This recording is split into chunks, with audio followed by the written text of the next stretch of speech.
With Crossroads TV, professional audio and video production, multi-camera live streaming, audio system for your panels and entertainment, plus stunning video screen production on LED walls.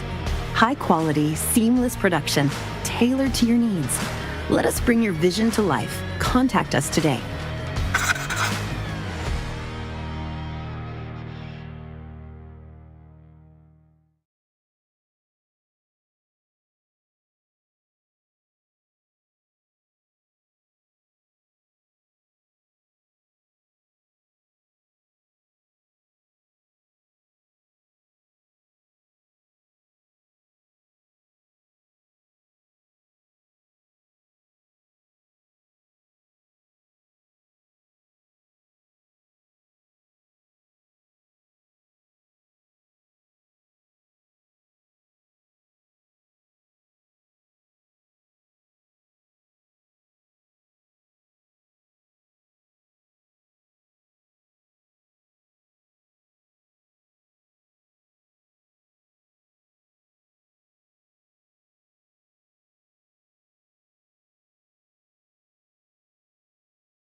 I pledge allegiance to the flag of the United States of America and to the republic for which it stands, one nation, under God, indivisible, with liberty and justice for all.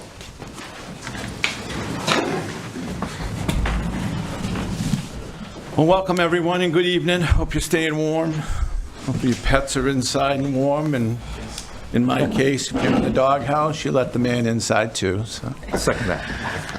Our first order of business, public announcements. Details may be found at www.fairfieldme.com.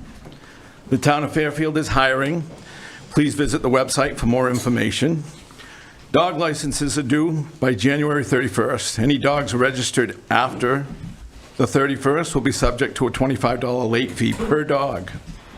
Third quarter taxes are due Wednesday, February 5th, 2025. Lawrence Public Library. Understanding Cloud Library on January 28th at 12:30. Please visit the library's website for more information. Bridge with Friends is now Friday mornings from 10 a.m. to noon. The library's website can be accessed from the town's website, and all programs and events are posted on the calendar events page. You can also find us on Facebook. Second order of business, public hearings. There are none. Our third order of business, public comments. We will limit comments to 3 minutes. Members of the public may speak to the council or request to speak on a specific item that is on the agenda, or may email comments for the council to info@fairfield-me.gov by 4 p.m. the day of the meeting. Submitted content may be read aloud at this time. Item 2518 for the town farm property. And on a side note, I see your executive session, you're going to be discussing real estate and economic development matters.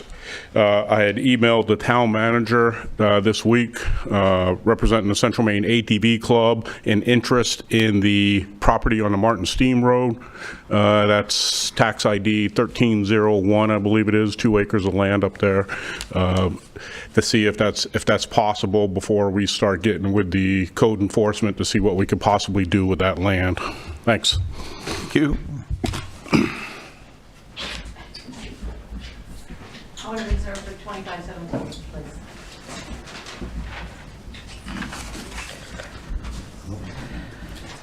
please. $25.17. The building demo bid. Anybody else? Shelley? Hi, I'm State Representative Shelley Rudnicki, and also resident of the Norridgewock Road. Just, I would like to reserve time to speak on 2515 if needed. And just to give you a brief update right now about the legislature is back in session, and we are back at work. I am on the taxation committee again this year. It is my second term. I'm actually the lead Republican on the taxation committee this year. We've been dealing with the last couple of weeks. We have been hearing reports from the different departments within the state while we're waiting for bills to be ready to come before us. We have a budget that is coming forward from the governor that, in my opinion, is a nightmare budget. Since I've been a legislator in the last 6 years, the governor's budget has gone from $7.6 billion that was left, the budget that was left by Paula Page, to now over $11.3 billion in less than 6 years.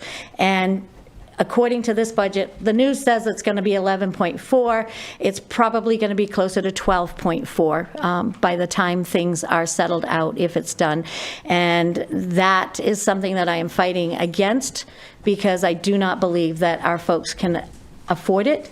And as of right now that I know of, there's at least 6 different tax increases in this budget that we need, taxes or fees.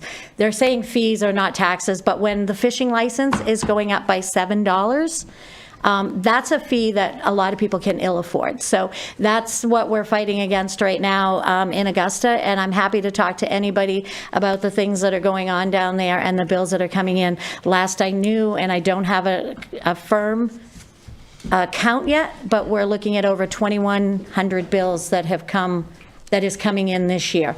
Now, a lot of those will be duplicates or similar, and we'll try to, in committee, bring those together. But I just wanted to give kind of a brief outlay, and if anybody has any questions, concerns about anything that I need to do in Augusta, I'm happy to talk to you about it. Thank you for those updates. Carrie? Hi, Carrie Heckle, resident of Fairfield. I want to reserve time for 2518 and also the 8th order of business. And I do just also want to say that electing committees, I was happy to hear at the last meeting that you're going to be going based on applications and merit and not first come, first serve. I'm happy to hear that. And I hope that when you do the awards tonight, it's also based on merit and merit alone. Thank you. Thank you. Anybody else? Okay, I do have I had a message that I received last night from one of our citizens. I'm going to read it. It's not on the agenda, so I'm just going to read it because it was submitted. I'm going to give you some facts on it, and that will be it for that message. It says, hello, I'm requesting a counselor and would like to bring it up tomorrow. Today, just now, there was a fire on Kelly Street, and I'm hearing from numerous residents and neighbors of the area that the fire department was spotted. What they would say is taking their time. Going in as more and more vehicles arrive, I'd like to know if the public should be worried about our current staffing numbers. Maybe this is why they did not enter a burning building. I think the residents should be completely aware of any issues and worry that they should feel about their homes, but homes not being protected. I know this was a problem that has been brought up by Ron before, and Chief has said they can't legally enter a burning building without enough staff. I'd like to know if this specific fire was delayed in response due to the lower than needed staffing at the fire department level. Thank you. Did a little research on it. Got the dispatch call log. The dispatch call came in at 15:41 or 3:41 p.m. Fire chief was on site at 15:42, 1 minute after dispatch call. 15:44, pumper truck and ladder truck were both on scene. 15:50, 9 minutes later, a charged fire hose and chief were in fire gear. Other on-call arrived at the site so they could enter the building. So 9 minutes they were in the building. And I'd like to thank our fire staff. I know they had 2 fires at the same time for battling 2 blazes in bitter cold. It's always tragic that we have fires, but thankfully we had staff and they did their job, in my opinion. So Our fourth order of business, reports from staff and committees. Town manager report. All right, so January 14th, I attended the PFAS committee meeting, which Councillor Townsend will update you on. January 16th, attended the KRDA Executive Board meeting. We discussed the potential sale of 2 lots and the preliminary 2005-2006 budget. On January 21st, attended the KBCOG Board of Directors meeting. We discussed the current loan projects. Fairfield is also actually currently a subject of one of their recent grant submissions regarding some housing possibilities. They're looking to do a pilot report for us that they can hopefully, once they've mastered this report in our region, can roll it out to other communities. But it's an interesting piece that we're waiting to hear back from. And also they're working on a regional code enforcement officer project that would be funded through FEMA funds. Not anything that we'd be eligible for, but it's a lot of our smaller towns that participate with KBCOG. This morning, attended the Central Maine Growth Council Board of Directors meeting. We discussed their audit results, local projects happening in the region. Housing continues to be one of their largest focuses. And then also as a reminder to the Town Council, tomorrow is that workshop, the elected officials workshop. It is here, 4 p.m. We'll be doing it via Zoom. No town business will be discussed at that time, just to remind everybody, but we'll have it up on the screen so you can watch that training. 4 o'clock tomorrow. Thank you. Committee reports. Start off with Matt, with PFAs. Sure. So the PFAS committee met on January 14th. At this point, we are actually very close to finalizing our final report. We have our 4 mission statements and looking at those and how we're meeting those, and for the how they are being affected right now, and looking at long-term advice for the council and for the town moving forward. So there'll be a kind of an action plan set up as we move forward. We're looking at February 4th as our next meeting to truly finalize it, and February 26th was looking at our presentation to the council. Thank you. Councilor Thibodeau, anything for economic development? Just that we're meeting on February 4th in this room at 3:30. And also on February 25th will be the first info session on climate resiliency. And our guest speakers will be from the Maine Climate Council. Thank you. Peter, anything with buildings? Nope. That'd be the 8th order of business. Okay. Do we have any other committee reports? Nope. 5th order of business, consent agenda. These items are considered routine or standard business and therefore will be enacted by one motion. There will be no separate discussion of these items unless council members so request prior to consideration of this portion of the agenda, in which event the item will be removed from consent agenda and considered on the next agenda.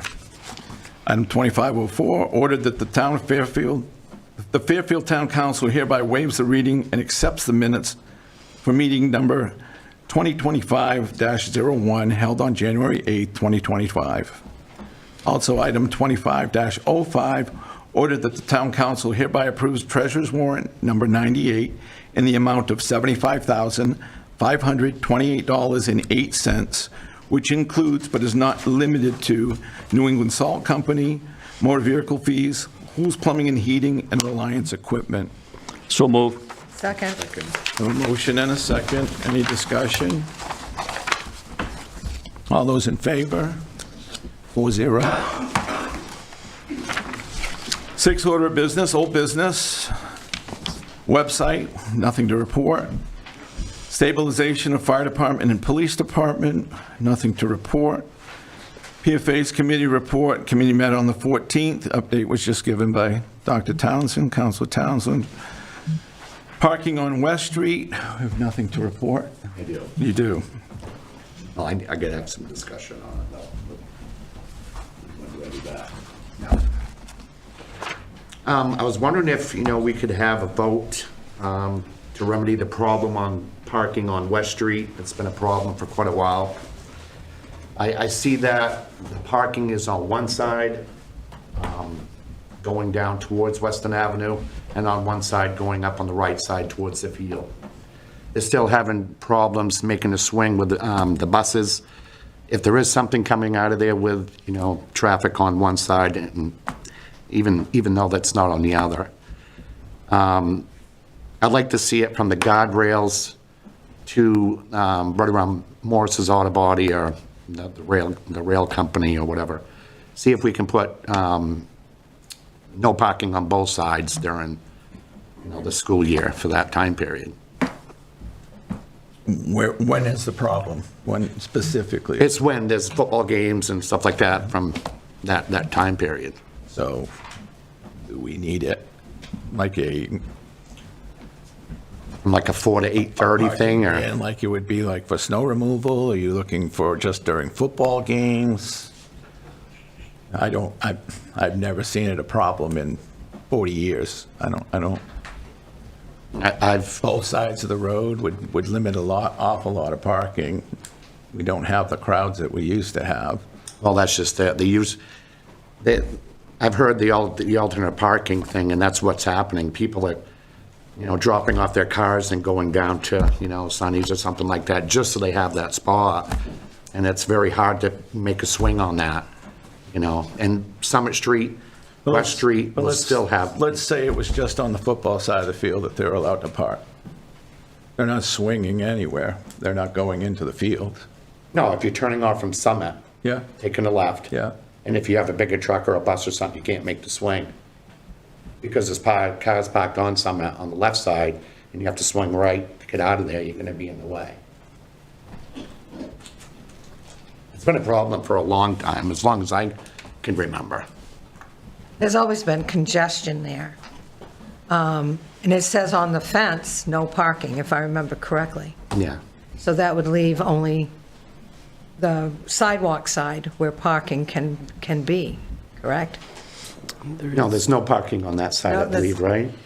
Phil? There is no parking on There- that side of that street. So, There was some signs on the fence that used to say no parking, but I don't know where they went or... because last year when we talked about this, I thought we were going to speak with the school department to see if they could do something to help reinforce the no parking issue. So the school department has no authority regarding who parks on our streets. Only the town council does, which is currently where people are allowed or not allowed to park is regulated by your public safety ordinance and the subsection that deals with parking.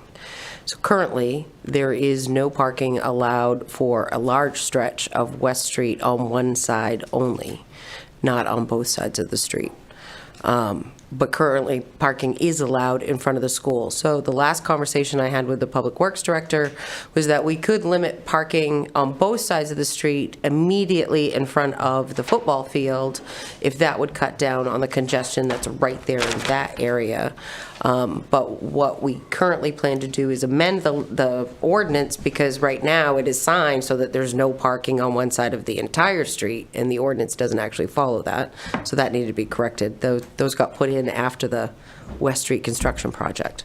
But nothing had been done yet with that ordinance, and the council hadn't moved forward with any other decision to go forward with that. So it sounds like we need to, number one, fix the ordinance? Yes, we have to fix the ordinance anyway, which would stop parking on one side of the entire length of that road. So could that be done? Yep.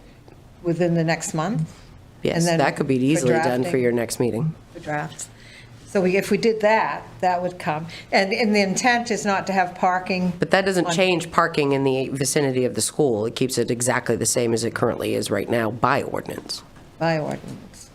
So then, should we take a look at the ordinance to see if we want to change it? So maybe there isn't any parking on both sides of the street in the vicinity of the football field. You certainly can look at that, yes. That was a good idea from keeping it, just in front of the fences, for Yeah. for that. That'd be a good idea. And it's more of a, for me, it's a safety situation. Oh, yeah, you got people know? jumping in front of cars, in between cars. It's really congested through there. Yeah, it's So a safety From issue. fence to fence, are you talking guardrail at the? No, I mean, if... From the gates to the end of the fence It'd be that abuts with the rail company. With the fences, fence to fence, that would... Or entrance to fence. So it seems like it should be a Sometimes- workshop. Sounds like it should be a workshop. It's going to be a workshop item. item because you don't have a decision to put Yeah. forward. Yeah. And then even to change Put a it, it's date still on that, subject to Joe? public hearing. So can we put that for the next agenda Yep. as a workshop item? That's good. Okay. Item number 5 on the 6th order of business, ambulance purchase negotiations. The company that we are negotiating with has not at this time taken possession of ambulance in question. Community Center grant, nothing new to report. I would like to ask where we are with that grant. So, and I actually do have something new to report Okay. that has happened just since this agenda was drafted. So we had our inspections 2 weeks ago when they did the fire extinguisher inspection in this building. They took a look at the hood system. They actually are coming next Tuesday to officially inspect the fire suppression system that goes over the stove. So when the kitchen was closed during COVID, we stopped those annual inspections because it's an $800 fee to have that inspection done. And since we weren't using it, no member of the public was using it, we stopped that. So they're currently in the process of getting that back up in order, making sure that our inspection certificates are current. Then we're in the process now of starting to order appliances. I've actually found where I can get the stove that we put in the grant for half the cost that it was in the grant for, so that's a $4,000 savings. And then we had an issue with a water fountain here last week, and Hools has started on the water fountain process because we're having those upgraded from fountains to bottle filling stations so that there's no longer face contact in a fountain. So. What are we thinking time frame on the appliances? It's going to depend on shipping, so I wouldn't dare guess at this point, but some of the sites that I've looked at have said anything from a week to 2 weeks. No, that's not bad. Right, so that's not bad. No. So they have to be, we have to take out the old and bring in the new. It's literally going to be the freight part of it. And then, of course, part of the requirements, as Stephanie keeps mentioning, these climate change meetings that we have to do, those are also a requirement of that grant in order for us to get our funding to be reimbursed for the purchases. So just as soon as we have the opportunity to work on that, we're doing it. Are they gas appliances? What's the climate? No, they're regular. They're regular electric. Regular electric appliances. Okay. So everything here should be fine. We don't anticipate there being any need to upgrade any of our electrical or any of that. Okay. There is some more in-depth upgrades that would happen with the bathrooms to convert the shower stalls and that sort of stuff. That's a bigger process, but the appliance part for the kitchen should happen hopefully within the next month or so, actually. Fantastic. Yeah, be a good thing. Yes, thank you. I hate to backtrack to number one. Yes. If I may be able to. If I may ask, Michelle, on that, when we had spent ARPA funds for the website, at least we at least applied them. Obligated them. Obligated them. So is that, I'm not sure where you are in just starting that process. I know you've been busy. There's a few other things going on, but is there kind of a time frame to start that process? So we are constantly actively looking at websites and website companies and having conversations, and sometimes it's Zoom demonstrations on websites that are out there. In fact, I had one with Waterville IT just last week because they converted it took them a year, but they recently converted their website, various different things. So we're still working on that, but it's not anything that we're ready to pull the trigger on purchasing. There's a chance that what's going to happen is this is going to come in at more than $10,000. Therefore, it will require council approval, which then in turn could trigger a full bid process. But if we can get it under that, then that's what our goal is. But yeah, very good. That's Thank what you. That is. Can we get a target time frame on that? Our website. I'd love to have done it 6 months ago. I understand, but it really needs to get done. Mm-hmm. And I understand there's a lot of moving parts, but yeah. Just a target. I'm not going to hold you to it, but our goal is to hopefully have somebody under contract within the next 6 months. Okay, that's the goal. Thank you. That would be fantastic. That being said, it's been our goal to have somebody under contract for the last 2 years. So, okay. But that's what we're working on right now. It really is a tough site to navigate. I really is. Use it almost daily, and it's not user-friendly. And it is even for us because of how it was originally built, and has always been a daunting website for us because of how it was originally built, and we don't want another one built that way. Okay. Things have to.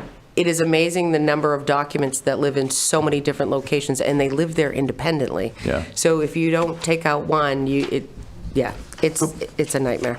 Who's currently maintaining this? The town clerk currently is. maintaining the website itself, if there's issues with it or anything like that? Oh, no. So we actually have, the company that used to maintain our website doesn't exist any longer. We have a company that hosts it only, so that keeps it up and keeps the lights on. But if we have any issues with it, we have to pay them by the hour, and it's an exorbitant fee and have all of that stuff done. Do they keep our domain and all that? Yeah, Or so we manage pay it? for our domain separately and all of that. We will want to convert it so that it's the fairfield-me.gov as opposed to the old one, which is the me.com. So Yeah. we're going to want to do all that. Thank you. And then what we're also looking at, and all of that too, keep in mind, is that constant contact kind of piece, or the text my gov piece, that instant communication, things that we can use during states of emergency, or people can sign up for information that'll make those things. Those platforms are out there, but they do require a decent website to host them, and right now what we have just couldn't do it. So Yeah, it's a lot of information. Yep, it really is. Yeah. Are we good on old business? Okay. Seventh order of business, to take action on the following items of business as read by Council Chair. Item 25-06, order that the Town Council hereby appoints members to the Budget Committee. So moved. Second. I think we had, Got all the applications this time. Okay.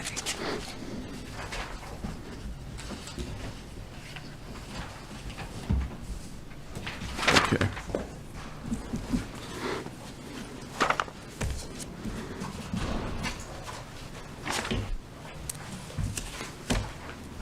So do we have the exact number of applicants No. for what we need, or we? No. We got six Five applicants and positions, 5 six positions.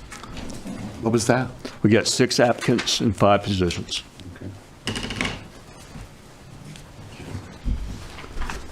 So I believe we have 4 3-year terms and 1 1-year term. It's on the Budget Committee? That's on the Budget Yep. Committee. Brittany, I don't have in front of me who we have for applicants on the Budget Committee. I've got them in front of me. Not what you have. Want those, you mean, applicants? Do I have that? Yeah. Okay, then. It's not what you should have. Oh, it's listed right below it. I have them. I do have them. So we have Zach Kaya. Zach is also listed for Board of Assessment Review. And I'm just going to, as we list these, a lot of people have applied for numerous positions. So just so you have what they've also applied for. Carrie Heichel. Carrie also serves on our Economic Development Committee. Carol Ann Bagnulio, she has numerous positions applied for, including Planning Board, Budget Committee. Shelley Rudnicki, Mark Williamson, and Robert Woodson. Robert has also applied for Board Assessment Review. So each of you should have all of the applicants' applications. Some of them listed their experience, some of them have listed none. There are some in attendance, if you'd like to. Michelle wants to. Okay, Michelle, go ahead. One of those 3-year terms is a misprint. It's only a 1-year term. You do have 3 3-year terms, but you have 2 1-year terms. 2 1-year terms. Yeah, the 1-year terms, one of them was yours, and the other one was Adam Loretz. Okay. It should be a 1. Okay.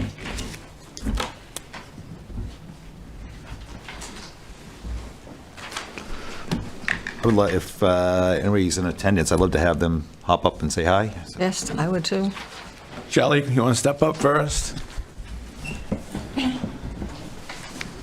What I get for sitting right there, right? Yes. What would you like to know? I was on the planning board for the town of Fairfield for 12 years. I was on the school board for the town of Fairfield for 11 years. I've been the state rep here for 6 years, now I'm in my 4th term for the next 2 years. I have been a very active member of the community. As far as budget stuff goes, I run my own business. I help a lot of seniors with taxes right now, helping them get the property tax reimbursement credits and the sales tax reimbursement credits when they need it through the Grange, what I've been doing there. I have also been helping friends and neighbors with some of their taxes and things that they need to do with that, and have been doing my own taxes since I was 16 years old. So I'm quite familiar with finances and doing that type of thing. Thank you. Anything else you want to know? No, that's good. Thank you. Okay. Carrie, you're here. Would you like to step up? Sure. Carrie Heckel. Again, I've been a resident of Fairfield for about 20 years. I've worked for state government for 15 years. I'm a director of a tax division. We do allocation of funding. We do reconciliations and all kinds of things within the tax division as far as finances go. I'm not sure what else you might want to know. That's good. Okay, thank you. Yes, thank you. Ms. Robert here.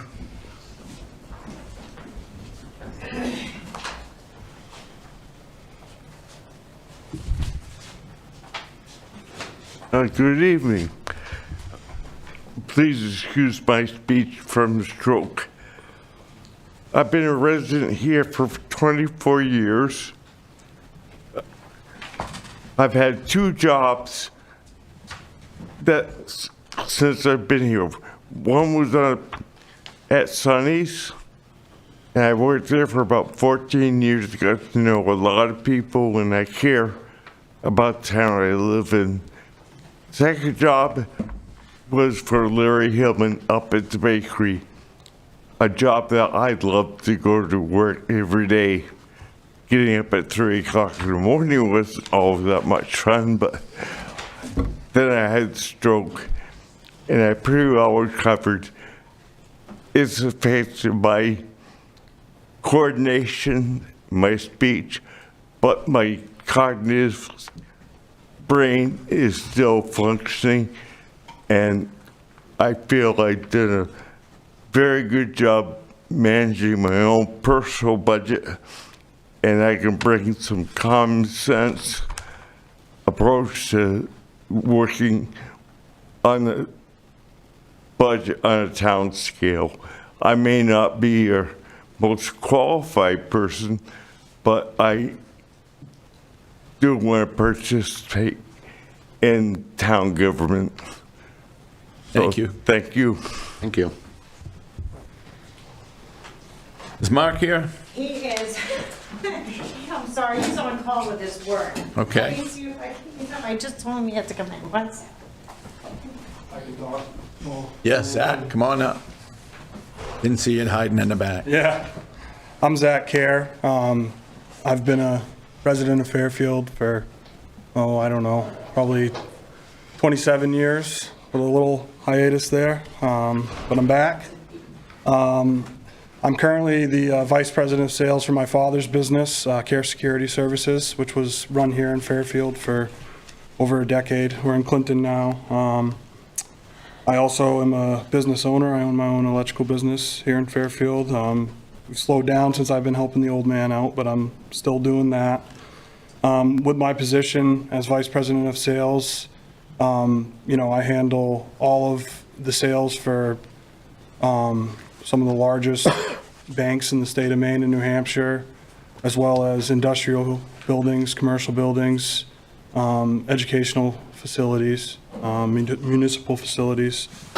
And basically what that involves is just price checking, price matching, dealing with vendors, putting together sales quotes for these customers, designing builds for them. And then also I have my own department budget that I manage, and I'm also a member of the management team where we go over our company budget yearly, a multi-million-dollar budget. So that's, I guess, my experience. But yeah, thank you. Now, we've already appointed you as well to the Board of Assessment Review. Do you still want to be on two different committees? What I would say is, if it would be easier just to let, where there's only 5 openings, I'm willing, I'm not going anywhere. I mean, you're qualified if it's something you want to do. I remember reading in your application, you only wanted to be on one committee, so. Yeah, well, I think I was speaking with Brittany in email, and she said that the How often do the committees meet, I guess? I'm new to the whole town government thing, so. Budget committee is going to be a Saturday in April, and that's No, it's going primarily to be a Saturday in February. February. I apologize. And usually there's February. one, and sometimes there's a meeting, one other meeting before that, which is an organizational meeting, if we can get everybody together, or it's just one meeting. Board of Assessment Review almost never meets, except for the fact that we do actually have an appeal that has to be addressed soon, so it'll be unusual. But Yeah, and neither that's- one of them are very active, but I Okay. do know, I think his preference was actually the Budget Committee. It was, yeah, that's the But one we I want. appreciate you So, for the Board of yeah. Assessment Review. Yeah. Absolutely. Thank you. Thanks, Zach. Mark? How are you? That's okay. What am I doing? I wasn't in here for this, I'm sorry, I was on the phone. You're interviewing. We want to hear your qualifications for Budget Committee. Oh, for the Budget Committee. I was just trying to get involved. I run a business with my wife for a good part of our younger lives. I've worked for the railroad here in Waterville for 20 years now. Not a lot of budget stuff. I just want to get involved with the town and help out. And I'm pretty decent with numbers. I have a lot of good ideas that I like to throw around, and that's basically. You lived here all your life. Yeah, and I've been in town a good portion of my life. Okay. Well, I've been in the center anyways. All right. Couple of days. Thank you. You're a union rep at the Pan Am. Yeah, I am a union rep for the You railroad. do a lot more than what you said. Sorry, guys, but. Is Carol Ann here? I gotta follow that.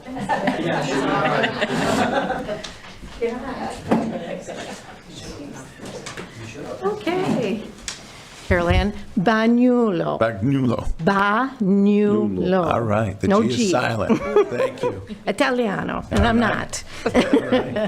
All right, what can I tell you about me? I am a nurse manager, currently 25 employees. I am responsible for not only the budget of the corporation I work for, but our department budget, as well as cost containment, invoicing reviews, just the day-to-days, making sure that we stay within our parameters and don't get outside the lines on our monies, because then we don't get bonuses and we don't get raises. So that affects me too, so I'm very passionate about it. I've also owned two very successful businesses before I moved to Fairfield. By the way, I'm the newbie at 4 years, but sorry about that. I chose to come here, and I love where I live. I also was a HOA secretary for 3 years, where I lived prior, and president of our HOA for 3 years, and you're only supposed to do one of each, and they wouldn't let me out. So what can I say? Anything else you need to know? No, we All haven't. right. What was your second business? I'm not going to tell you that here. That's a secret. I know what it is. I know you know what the one It's was. very good, too. All right. Thank you, all of you. We have 6 excellent applicants. Let's start with our 3-year positions. Do we have any suggestions?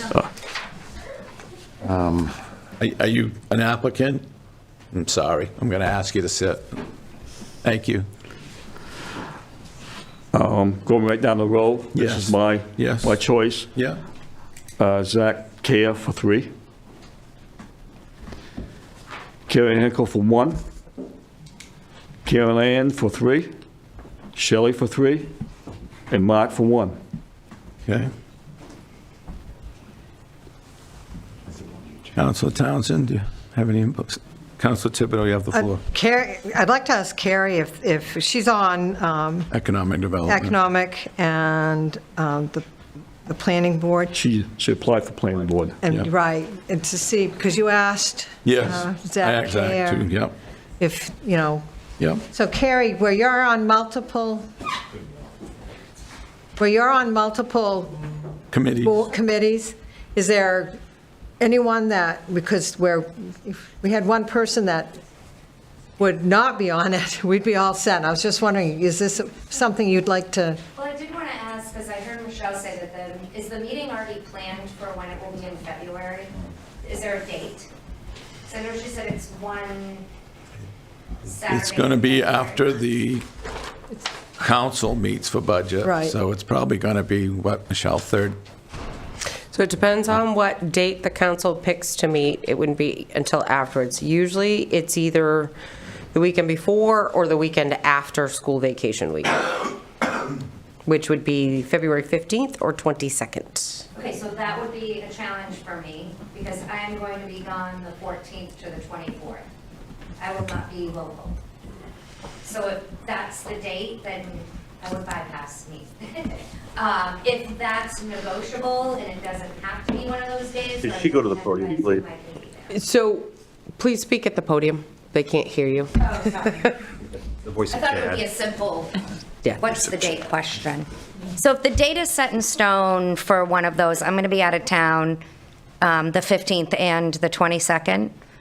But being on multiple boards, back to Stephanie's question, is not an issue for me.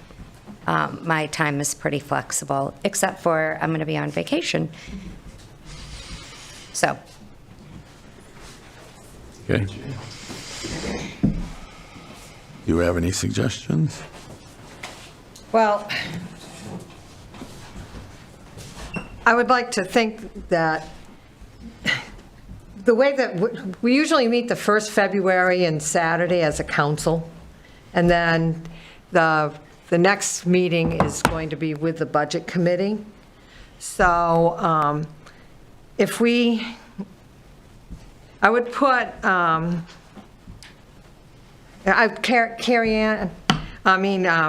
Carrie, I think I'd like to see you not be put on this because there's a question already of your availability. And it's really important when the budget committee does meet that they have people there that can go through the budget and respond. And so in all fairness, I would think Carol Ann for the 3-year term, Zach for the 3-year term, Mark Williamson for the 3-year term, and then Shelley and Robert for a 1-year term. Those are my recommendations. Matt? I think, actually, talking through it, I think, I'm having a nice discussion coming up just with the planning board, so I hope, Gary, hang around. So I think, actually, those suggestions, obviously, we have the 5, and I think those are good. Actually, nice to have new people involved in the committees, which is good to always have more involvement and space things out. So actually, I could get behind Stephanie's recommendations and on years, too, but you're all good. Okay. Same thing with me, I'll go with Stephanie's recommendations. Okay. So we have the recommendations for Zach for 3-year. We had one recommendation for Carrie as a 1-year. I pull that. Now you're going to withdraw that? Yeah. Okay. Carol Ann for 3-year. Shelley, we have nomination for 3-year and 3 nominations for 1 year. And then Mark, also 3-year, and Robert for 1 year.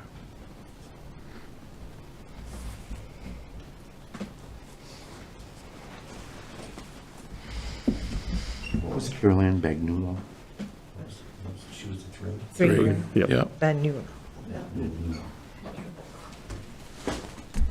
I can change mine with a consent of the council, so I can change my, Okay. Do we need a motion? I think we need a motion for, We already have a motion to appoint, so you'll need to amend your motion. I move to amend the motion to have Zach Kerr as a 3-year representative, Carrie Ann Bagnulo for a 3-year representative, Shelley Rudnicki for a 1-year representative, Mark Williamson for 3 years, and Robert Woodsum for 1. Second. okay, we have an amended motion and a second. Do we have any other discussion? All those in favor? 4-0? Just a big thank you. Yes. And all of you are so qualified, and it's quite an honor, so thank you. Yep. Okay, item 25-07. Order that the council hereby appoints members for the planning board. Again, we have like 6 applicants, 2 alternates that are already there, Oh, you're not. and 4 positions. Are any of these incumbents? The only Charles incumbent, Matthews. Charles Matthews, would like to move to an alternate. He currently holds a 5-year term. Is that correct, Brittany? No. No, he holds a 3-year term. Currently holds the 3-year term. He holds a 3-year term. Okay, and Andrew Carlton is not an incumbent? Andy is an alternate, and he would like to, he probably, as the alternate, should have first option. A 5-year term.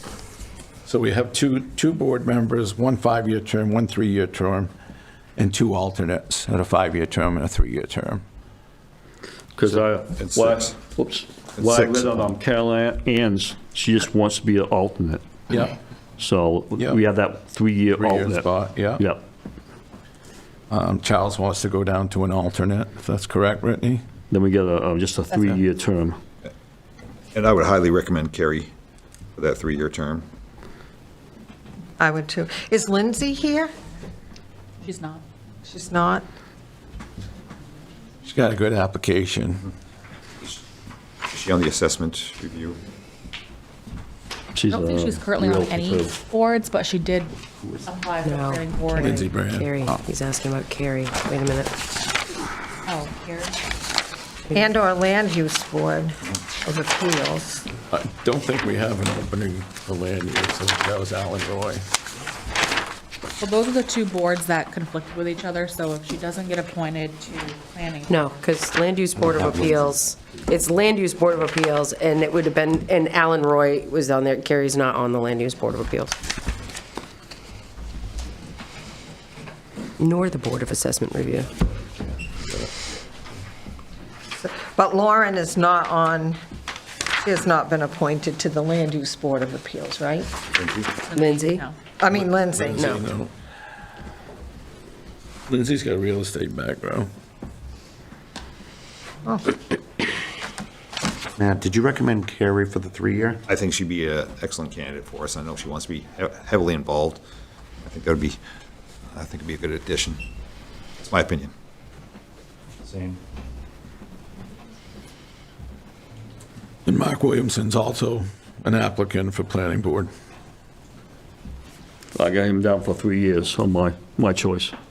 Would also be excellent, but also he's on budget committee, so spreading the wealth is always a good thing for. And that's what I'm thinking too. If we haven't, if we've got somebody who hasn't been on a committee, I think we should recognize that because like Matt said, the more we can get Absolutely. people, I think that's to our benefit. As long as they're qualified. My suggestion's going to be move Andy Carlton to a 5-year, Lindsay Brand as the 3-year, Charles Matthews, the 5-year alternate, and Carol for the 3-year alternate. Those would just be my suggestions. Okay, and Lindsay Brand is the 3-year term, not the alternate Yes. 3-year term. Yeah. Okay. So we have Carrie nominated for the 3-year term. Anybody nominated for the 5-year term yet? But we've Andy. thought about moving Andy Carlton from the alternate to the 5-year term. Yeah. He's already as the alternate, And Charles Matthews, down from a 3-year term to the 5-year 5-year alternate. alternate. okay. I could go with that very easily. Yeah, and I'm glad we're putting Lindsay in there. Peter, who did you say for the I 3-year? had 3 years for Mark. For Mark? Yes. Okay.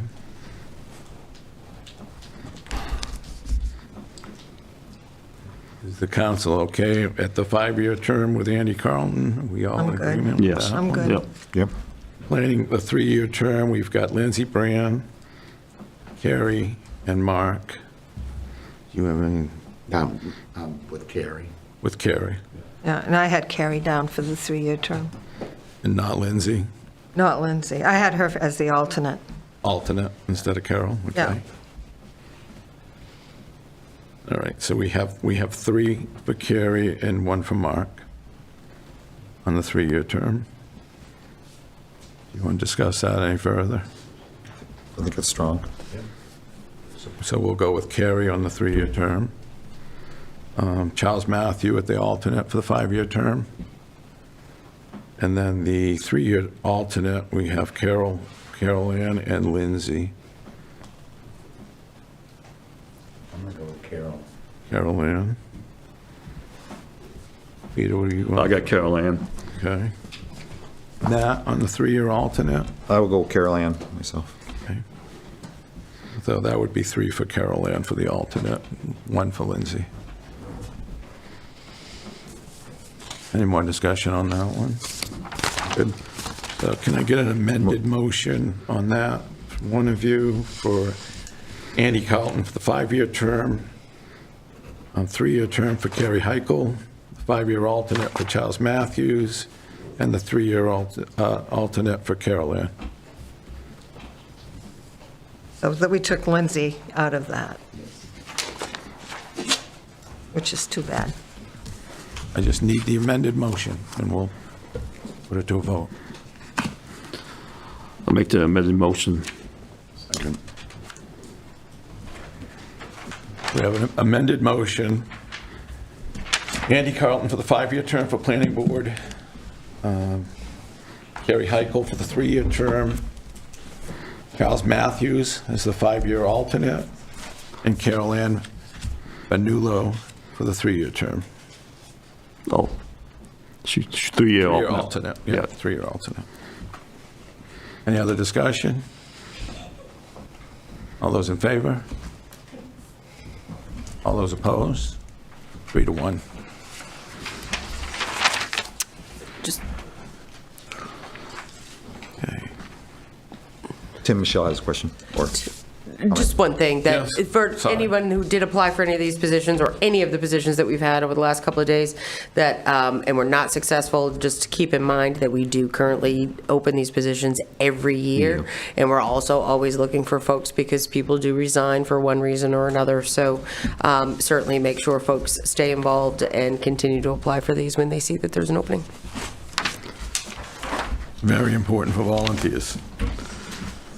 Item 25-08. Oh, we still have the back page. Oh. No, that's the next one. Yeah, but that is the next No, one. that's the next one. No, I'm Yep. sorry. Order that the town council hereby appoints members to the labor negotiations team. We have 3 positions. Council member for 1-year term. Previous was Council Thibodeau, and she would like to be reappointed. Councilor Bishardi was a previous term, and our town manager was a 1-year term. Councilor Thibodeau, you would like to still remain on that? Yes, I would, please. Yeah. Then we got a vacant slot. We have a vacant slot. I would like to have that position. That's up to you guys. You already have a scheduled meeting for the 28th at 2:30, just FYI. Whoever takes it. The town manager should be in that position. So, does anybody else want to be on that position? Matt? I will yield to you if you think if that puts you in any bind as the chair, and then in the negotiation process. It shouldn't, but if you have any thoughts. That's what my background is, 6 years of school board budget committee, so I think that's where my experience will come in. Steph's lots of labor negotiations over the years as a teachers union. Yep. So, I mean, that's up to you. If you guys don't want me on it, that's fine. I'm good. I'm good. I'm good. Yeah. Make a motion that, Make a motion to accept Stephanie Thibodeau and Tim Martin as members to our labor negotiations team. And our town manager, of course. And our town manager. She's automatic, right? Yep, second. Any other discussions? Got a motion and a second. All those in favor? I'm abstaining. And I will as well, so 3-0.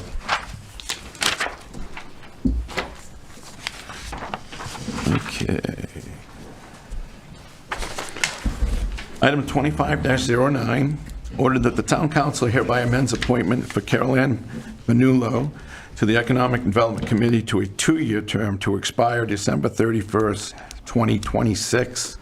It's just a correction. So moved. The long of the term. So I have a motion and a second. Yep. Any discussion on that? Michelle, do you want Who was the second? I didn't hear. Oh, okay, thank to? you. No, you appointed it last meeting, and the date of expiration was just incorrect. It was to replace Joe Rowden's term, and Yeah. it was incorrectly listed for the wrong expiration year. That's all. So it just clarifies the appointment will expire on December 31st, 2026. Not 2025. All of our appointments will go December 31st of whatever year term you have, so, just to clarify. So we have a motion and a second. Any further discussion? All those in favor? 4-0. Item 25-10. Order that the town council hereby adopts the code of conduct. So moved. Second. A motion and a second. Any discussion? All those in favor? 4-0.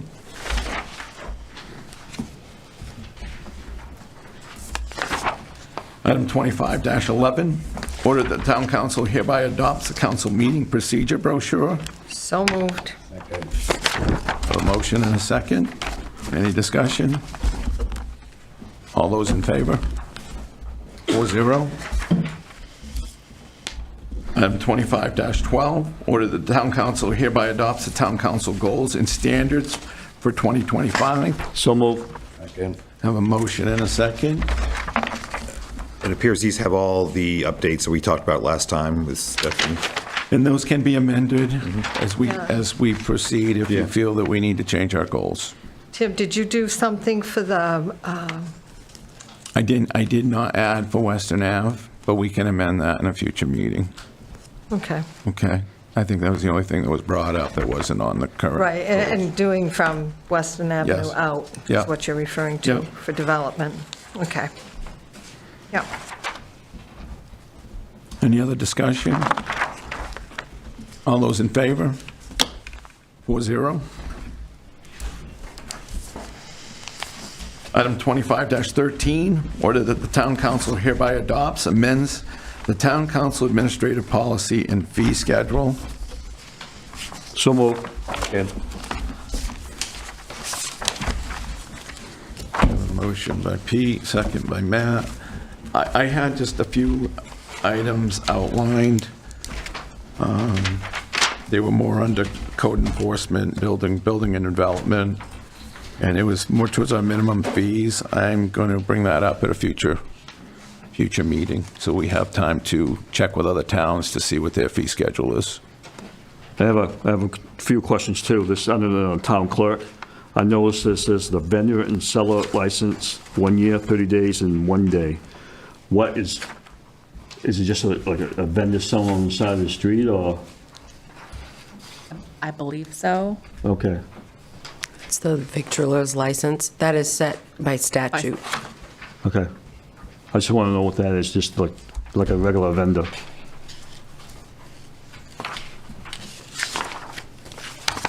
Is that the only one, Pete? Yes, sir. That's it. Okay. Any other discussion? Pretty good. Seeing none, all those in favor? 4-0. Item 25-14, order that the town council hereby selects recipient of the annual town report dedication. I believe we have a nominee. I'd like to nominate Dwayne Bickford. Second. Have a nomination and a second. Any other nominees? Seeing none, all those in favor of Dwayne Bickford? Unanimous.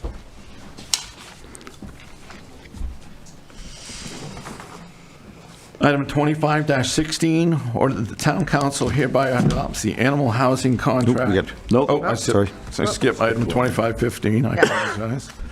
Order that the town council hereby nominates the recipient of the annual Spirit of America Award. So moved. Second. I would move that the Victor Grange be nominated for that award. And I would second that one. Yeah. We have a And- motion and a second. We have tried to do the Victor Grange for the last... 2 years. It's been more Yeah. than that. And there's always been somebody with more precedence. But it's time for the Grange to get it. 150 years for the Grange. You've earned it. Your future is so, I'm looking at you because of SOS. But, you have how many of you in here are Grange members, just out of curiosity? There you go. Look at this. I mean, where your future is going is commendable, and you need to have that recognition. And I thoroughly support this dedication for the spirit of America because you have earned it, and I look forward to what you're going to do in the future. Oh, just wait, we got a lot coming. Yeah, they're our future and everything else. Us youngsters, I call us, are learning from our elders. Yeah. And we're replacing our elders someday, so, and it is a fantastic team. Shelley, I know you We're reserve lucky to time. I think this is going to be a unanimous vote unless Right, you I'd just... still like to just have a minute, Absolutely, if that's okay. yes. Because I'm very proud of the Grange and what they've been able to do over the last, they've been around forever, but we have, if you haven't noticed, then you aren't out in the center at all. But the Grange is definitely a lot more active and getting more active all the time. In fact, tomorrow night we have a baking class for cream puffs and cinnamon rolls. So we're doing a variety of things, and the SOS program is something that, more people need to get to know about. And one of the things that I know that Sabrina has been working hard on is finding recipients. And I wanted to say something about that too, because a lot of our senior citizens have so much pride that when they're called, they're like, I'm sure someone else can use it more than I can. Well, we have plenty of donations. The donations have been coming in fantastic, and we want to help no matter who they are.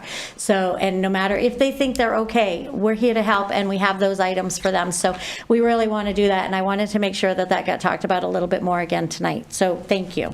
And the Grange would certainly appreciate the award. Fantastic organization. I have a lot of pride myself being a lifelong center resident. So I don't think it's going to be a lot to talk about, but I do want to recognize we did a good job with the town website on getting up nominees.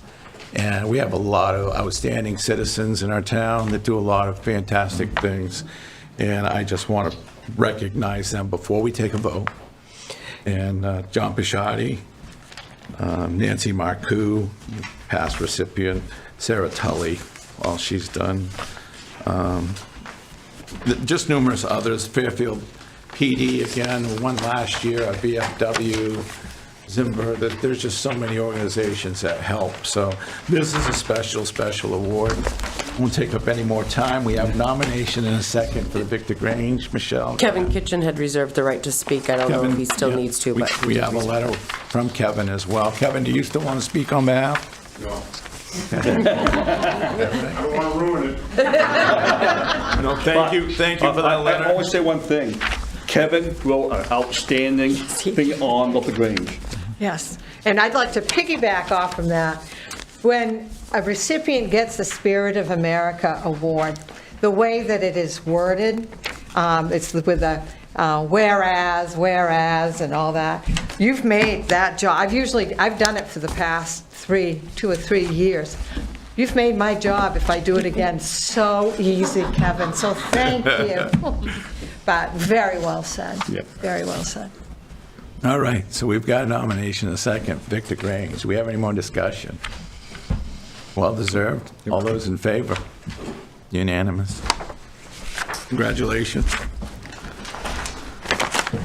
Item 25-16, order that the town council hereby adopts the animal housing contract for January 1st, 2025 through December 31st, 2025. So moved. Second. Motion by Councilor Lawrence, seconded by Councilor Thibodeau. Any discussion? Staff, please. I have some questions for the town manager. Is this contract new? I don't remember seeing anything so specific in the past. Nope, it's been like that. It is what this looks like. So on the bottom of the page, on number 6, The town agrees to reimburse Skowhegan Somerset Humane Society for the cost of such care within 10 days from the receipt of an invoice. Therefore, there will be a 4% late fee added to the non-payment for 30 days. Has it always been 4%? I don't remember that. That I would have to check, but I believe there's always been a late fee that's been applied. I'd have to go back and look at the old Okay. one of whether or not it was 4%. So- There was nothing in here that stood out to us as being anything different than the prior contracts that we've had, so, Other than the cost. right. And it's still not even up that much. And so. the cost has doubled. Did they give any explanation didn't double. to you as to, in didn't double. 2025, it's $16,210 to use Somerset Humane Society. In January of 2020, no, I take that back. So it has always been $16,210? It was- That's where we get the 210. It's payable in 2 installments. That's what I was getting mixed up on. Is that the 8,105 you're looking at? Right, and we pay it twice. Yep. Yeah. So the 24-25 budget, it was $16,210. So it's still the same. It's the same price. All righty. I'm good then. It was just a biannual payment. Yeah. Yeah. Any other discussion? Actually, there is. Okay. Since Robert Sazak's here, can you tell us what's been going on with the Somerset Humane Society? Because the newspaper said they needed a new building. Do you have any information on that? I don't have any information on it, but I will be going to the board meeting in February. Okay. So after that, I'll have some information. I'll be more than happy to come back and report that to you. Right, I'd appreciate it, because the question of the ACO, I think we were involved with a letter that went to, it started with Norwich Walk, and to see about a county-wide animal control officer situation. Right. So I I'd don't really see be that in the interested future on at this that. point in time. We're going to go to, again, the board meeting in February and see if there's any further developments that will come out from that board meeting. Mostly, I think that's going to revolve around a new building. And I would also put it out there that they could use some members on their board. So if there's anybody who's interested in being a member of the Somerset County Humane Society, please give them a call, let them know. But I'll come back and I'll report after the board meeting. Thank you, I'd like to. I'm just going to say, we did this 8105 in last year's budget, correct, Michelle? Say that again? So, like, we got paid by January 31st, we did $8,105 in the last budget, correct? Right. Okay. Right, so this spans, so July 31st is the current, right. So What you're seeing that we've paid out is just, if we've paid it already, is just the July payment Okay. for 2024, right? So the way that works. So what you're going to have is the next one is, right, it'll change the following year, so it kind of spans 2 years.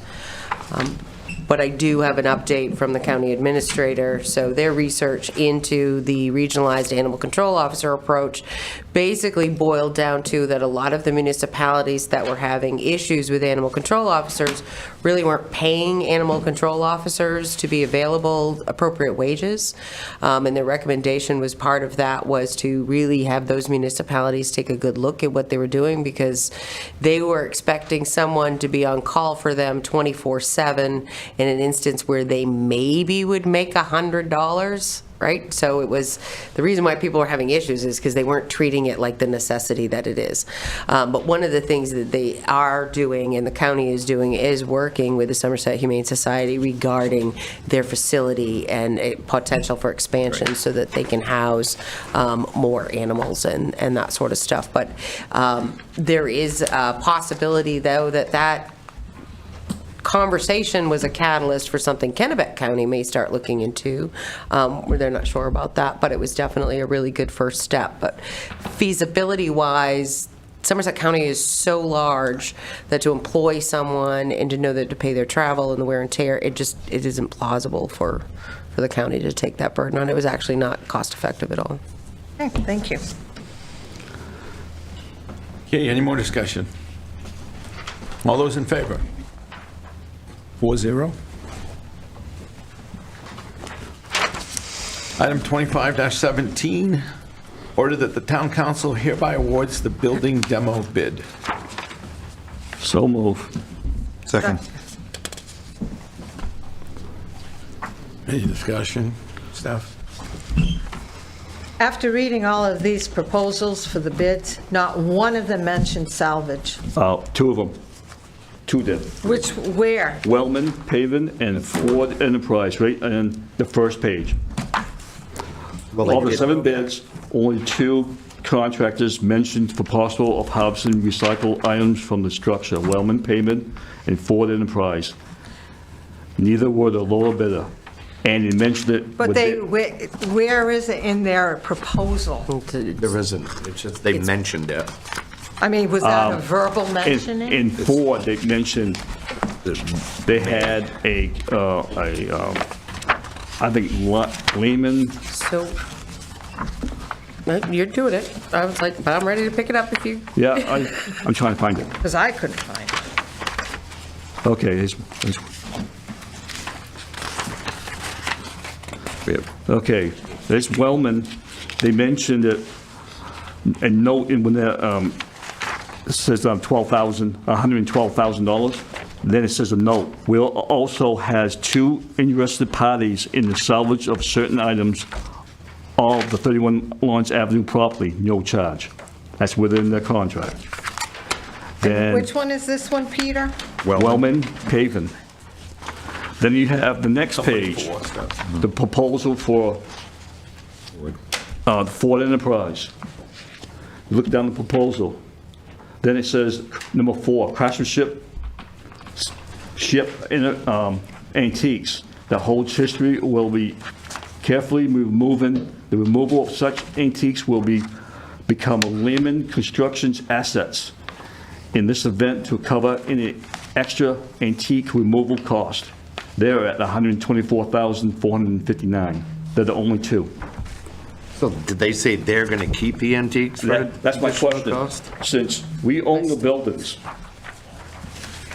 all property should be part of the town. If anyone takes anything out there, town owns it. Because we only contracted these for bids for demolition. So in the bid spec, based upon the council's last directive, we did put in a stipulation that said,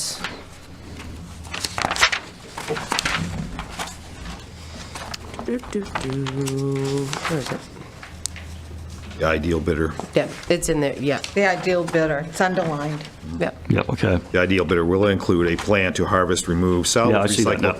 recycle, quality craftsmanship items from these structures. There was no conversation with them that we would keep them. It was just simply the fact that if there was anything in there that could be preserved and used by someone, that they would be. There was no directive that we would keep them.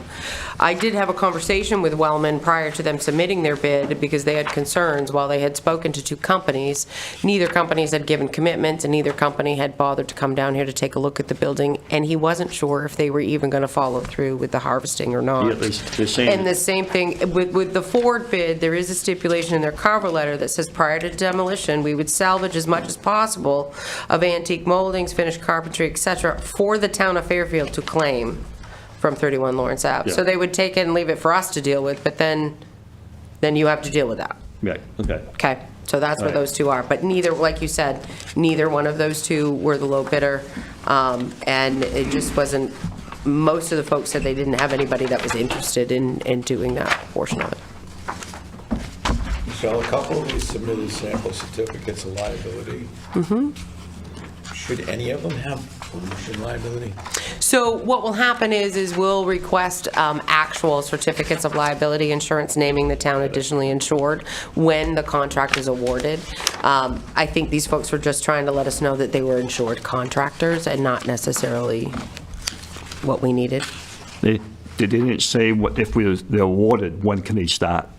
So they didn't, but most all of them knew that it was expected that they would start as soon as possible. The biggest piece is going to be the abatement of the asbestos. So once that happens, the thought process is with most of these companies, especially those that were there for the bid opening, is that they would start one building, complete that, move to the next building. We did have a stipulation within the bid process that they had to be finished demolition within 5 days of starting. That clock doesn't start ticking until the abatement process is complete. The abatement process at 31 Lawrence Ave is rather complicated, where they have to provide the negative pressure and all of those pieces. That's much more in depth, as opposed to there's a very small section of linoleum at 202 Main Street. So the thought process is they'll get 202 Main Street. Most of them that we had talked to said they were thinking they would start with a smaller one, move on to the abatement at the larger one. While they're abating at the larger facility, they would actually start demo with the other property and all of that. So, but they know that their actual clock ticking was from start of demo going forward. And these all require permits through the code enforcement office. Plus, they are required to give us copies of the certificates of the abatement process and all. Yeah, because when I read the abatement for each building, the one on Lawrence Ave has the most. Yes, it does. Because it has right from the top, right inside, so. And the company that had done that report for us estimated that the abatement on that building was going to be well over $30,000 alone, just for the abatement. The abatement, you're meaning tearing it down and disposing No, of it? that's just for removing the asbestos from the that's what I facility. mean. Getting rid Not of tearing it Okay. down. They have to go in, they have to remove all of the asbestos that's within that building. So the roofing, any of the pipe wrap, any of the flooring, that all has to be done beforehand. Then the company can go in and do the demo and the haul off and the piece, but the So abatement. is that an additional charge? Nope, that's all That's within the that's included within all of these. So your low bid of $76,200 from Casella includes the abatement of both facilities, as well as the cost of all demo removal and filling the hole that's left there with, standard material and all of that, and we would work with They don't do any them. house, and they just go in and just. But they're clean just gonna house. tear it They down. don't take any antiques. So they're not doing any of the salvage? No, they're not doing any salvage. They That's one of my didn't put that concerns. in their bid I at all. read two of them. I says, I'd rather see the salvage come out first, then the demo starts. Mm-hmm. That's what I like. So, my biggest concern is the low bid has 0 salvage opportunities with it. I think we should, I wanted to sell the property but I wasn't on the council. Even if we're at low bid at $76,200, then we get a parking lot that we're gonna have to maintain for whatever, and how much that will cost, I don't know. Then we're gonna have another one down on Main Street. The yellow house is absolutely, 202 Main Street's, it's a disaster that needs to be removed. I don't see anything that could be done, but I would just like to see the good house be restored. There's been interest shown in it by a developer in town that's developed 3 houses in town recently. That's just my feeling. There are other developments in the works that will utilize that space. We're going to need it. What are those? They'll come out. And this issue has been discussed ad nauseum, to be honest. Yeah. And I think it's really important to look at them, and there are feelings that I have personally about the old house, but I also have to look at tax dollars and what we're looking for in the future, too. So when we look at that, so we're worried about what we're about to do in the budgeting season. That's an additional $36,000. So we can vote to do salvage, but you have to also look at your tax dollars. So I just want to say that's out there. What I'm thinking about is the fact that I finally found it, thanks to Peter, Yeah. the salvaging stuff. The Wellman proposal has people already interested in the salvaging part. The other company would just keep everything, and we don't know what would happen after that. They just say that they're going to, They would it actually- becomes the property of Lion Constructions. And it was really, when we decided on this RFP, it was as a compromise to the work that the committee had done. Because their recommendation was they gave us 3. And to keep the salvaging separate so that at least it could be moved on and used somewhere else. I'm disappointed that the other companies, besides the other 3, didn't even mention the salvage, and because it was part of the RFP. And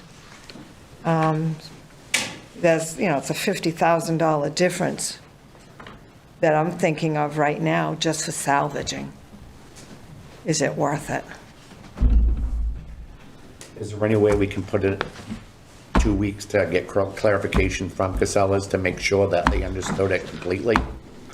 That if there's any option to do it. I mean, that could save us a lot of money. They understand the bid process, Yep. Matt. I don't, Well, I don't Yeah, think I think so. it's fairly- You're crossing hairs over, do we go with a company for salvage at an additional $50,000 cost? Or do we go with a local company that's going to do it correctly? My only fear, and the insurance guy, are these companies insured for pollution? As we add the town on as additional insured on their policies, I can tell you a lot of these companies may do demolition, but when we start talking asbestos, oil pipes, stuff like that, I want to make sure that we're not on the hook for any pollution liability. So I would assume, again, I'm assuming a company like Casella is going to have pollution liability. That wasn't part of the bid request, but. Right, but it's their own employees. And I don't know that the other 6 don't have it as well. Right, we just haven't. Yeah, this is a different type of project, so. You did have. I do have Kevin, yeah. I just want to make sure. Oh, Caroline? Carol Ann reserved her right to speak on Yeah, this one. and Kevin did as well on this one. No, Kevin was on 18, next one. 18? Yeah.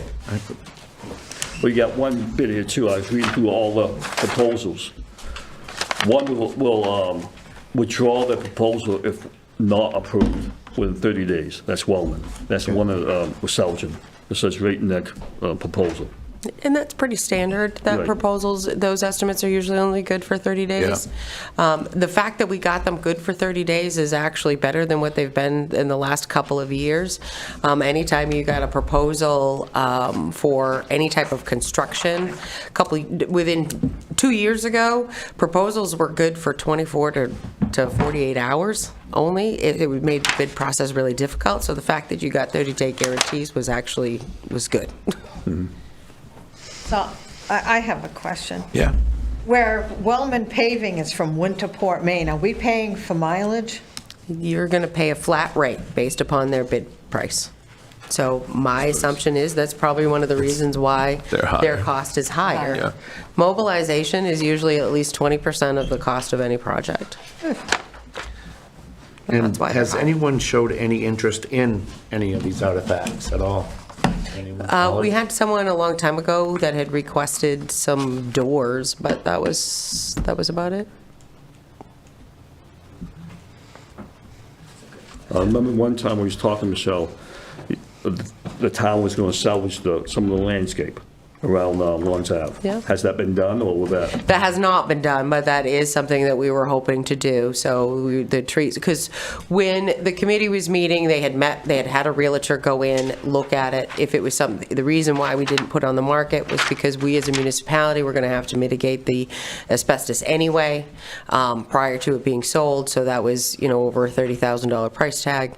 But one of the things they had recommended was that everything be removed from around the building. So we were hoping to salvage some of the trees and that kind of stuff that are in that lot.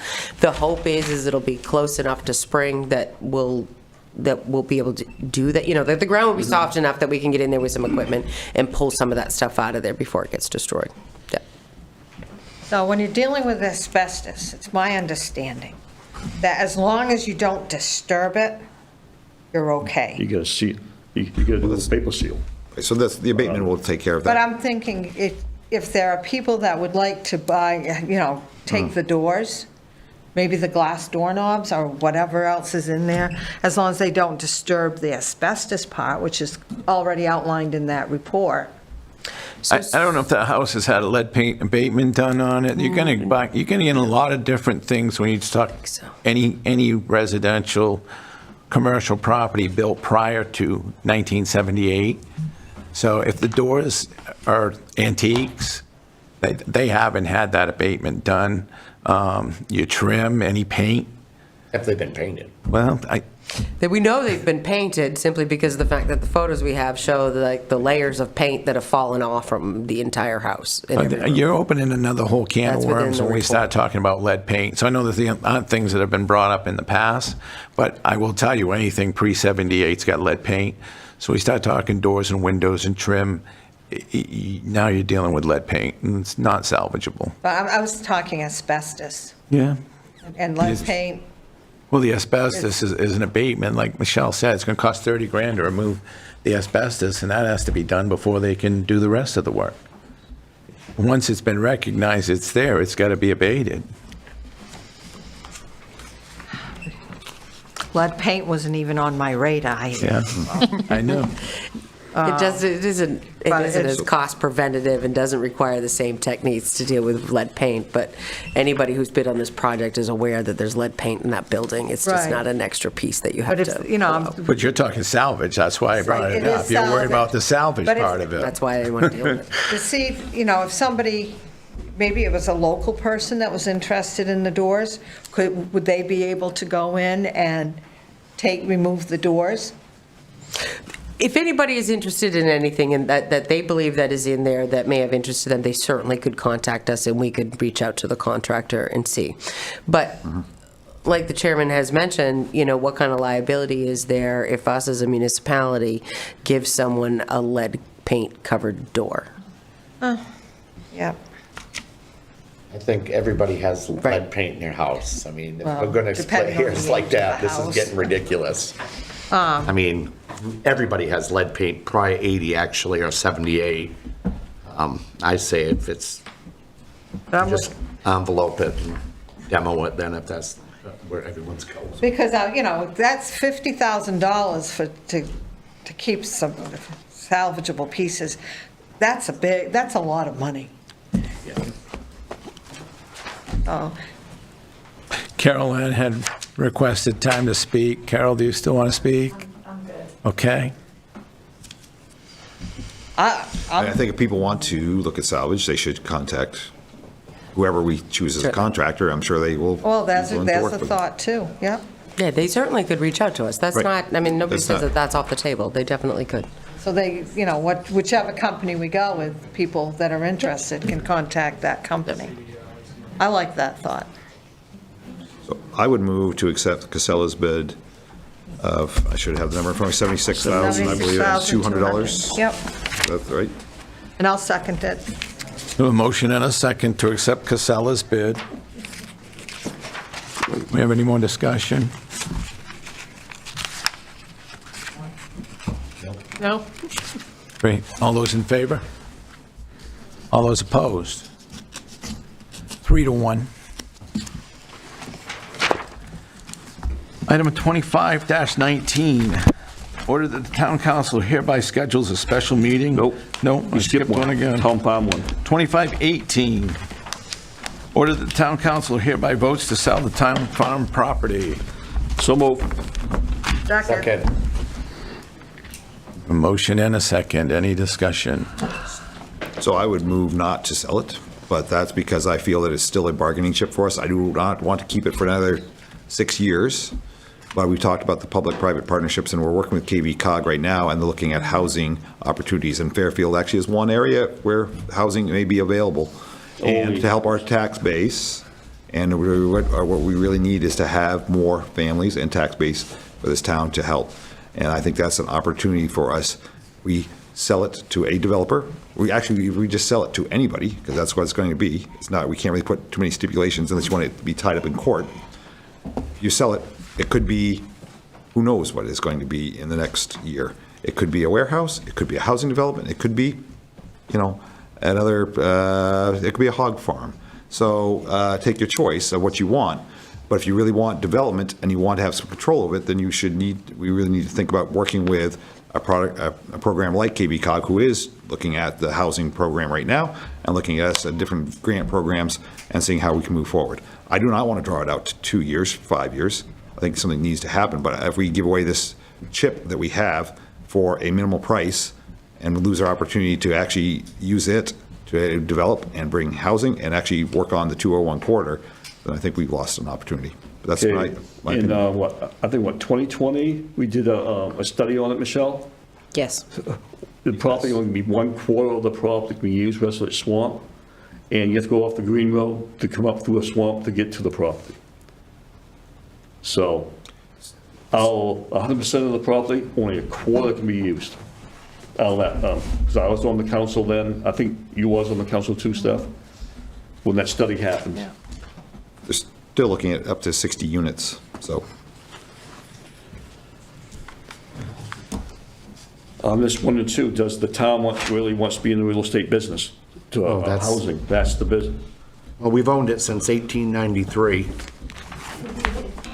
And if we were going to build 60 houses on it, I'm sure we would have done it by now. So I'm not saying that we should actually be the developer, right? No, I mean anything. So I'm just saying that. I'm not looking at being in the real estate industry, business. But I am looking at how do we work as a municipality, working with other agencies to develop housing and develop a property in the right way that will bring us a tax base that will be sustainable and actually maximize the tax base, optimize the tax base. Why this project stopped there, Matt, was COVID. And also too, we was trying to talk about water up the 201 corridor, and everything stopped because of COVID. And PFAS. And we lost it. PFAS. PFAS, okay, so I thought PFAS. Yeah. Yeah, I had originally brought it up about selling the town farm, but it's just one part of a bigger picture. And the bigger picture is utilizing the 201 corridor for economic development. And, what Peter said, I can't remember the exact percentages. I can't remember. But when you talk about the land where the town farm is, only a percentage of that is buildable. Yeah, and that's what I found out too. Yeah, and, in looking at down the road, we can't control what a developer is going to put on a piece of land. But we can control the assets and that we can get into, and when I say assets, I'm talking financial assets. So if we can get money for a property that's just sitting there and do more with it somewhere else, then I think that is to our benefit. I understand where Matt is coming from, just as the bargaining chip thing. But again, it's not, again, we're sitting on some land that is really And I think I useless. totally agree with that, except for the fact that KB Cog is working hard right now on a couple different opportunities for housing development, and Fairfield being recognized as one of those areas. KB Cog and the Central Maine Growth Council. And I know they've talked about, and the Mid-Maine Chamber of Commerce has talked about it, about the housing situation. And yes, we do have this land, but no matter what we're doing, it has to eventually go to some kind of a developer. And will it make affordable housing? Maybe not. But it's up for discussion.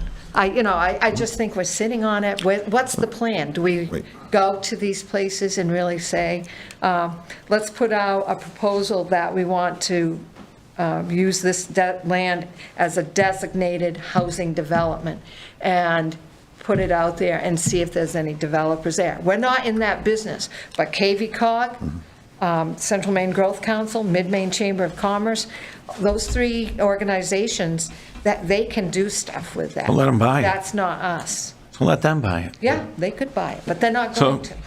I'm going to weigh in on this one just because we've owned it for 130 years.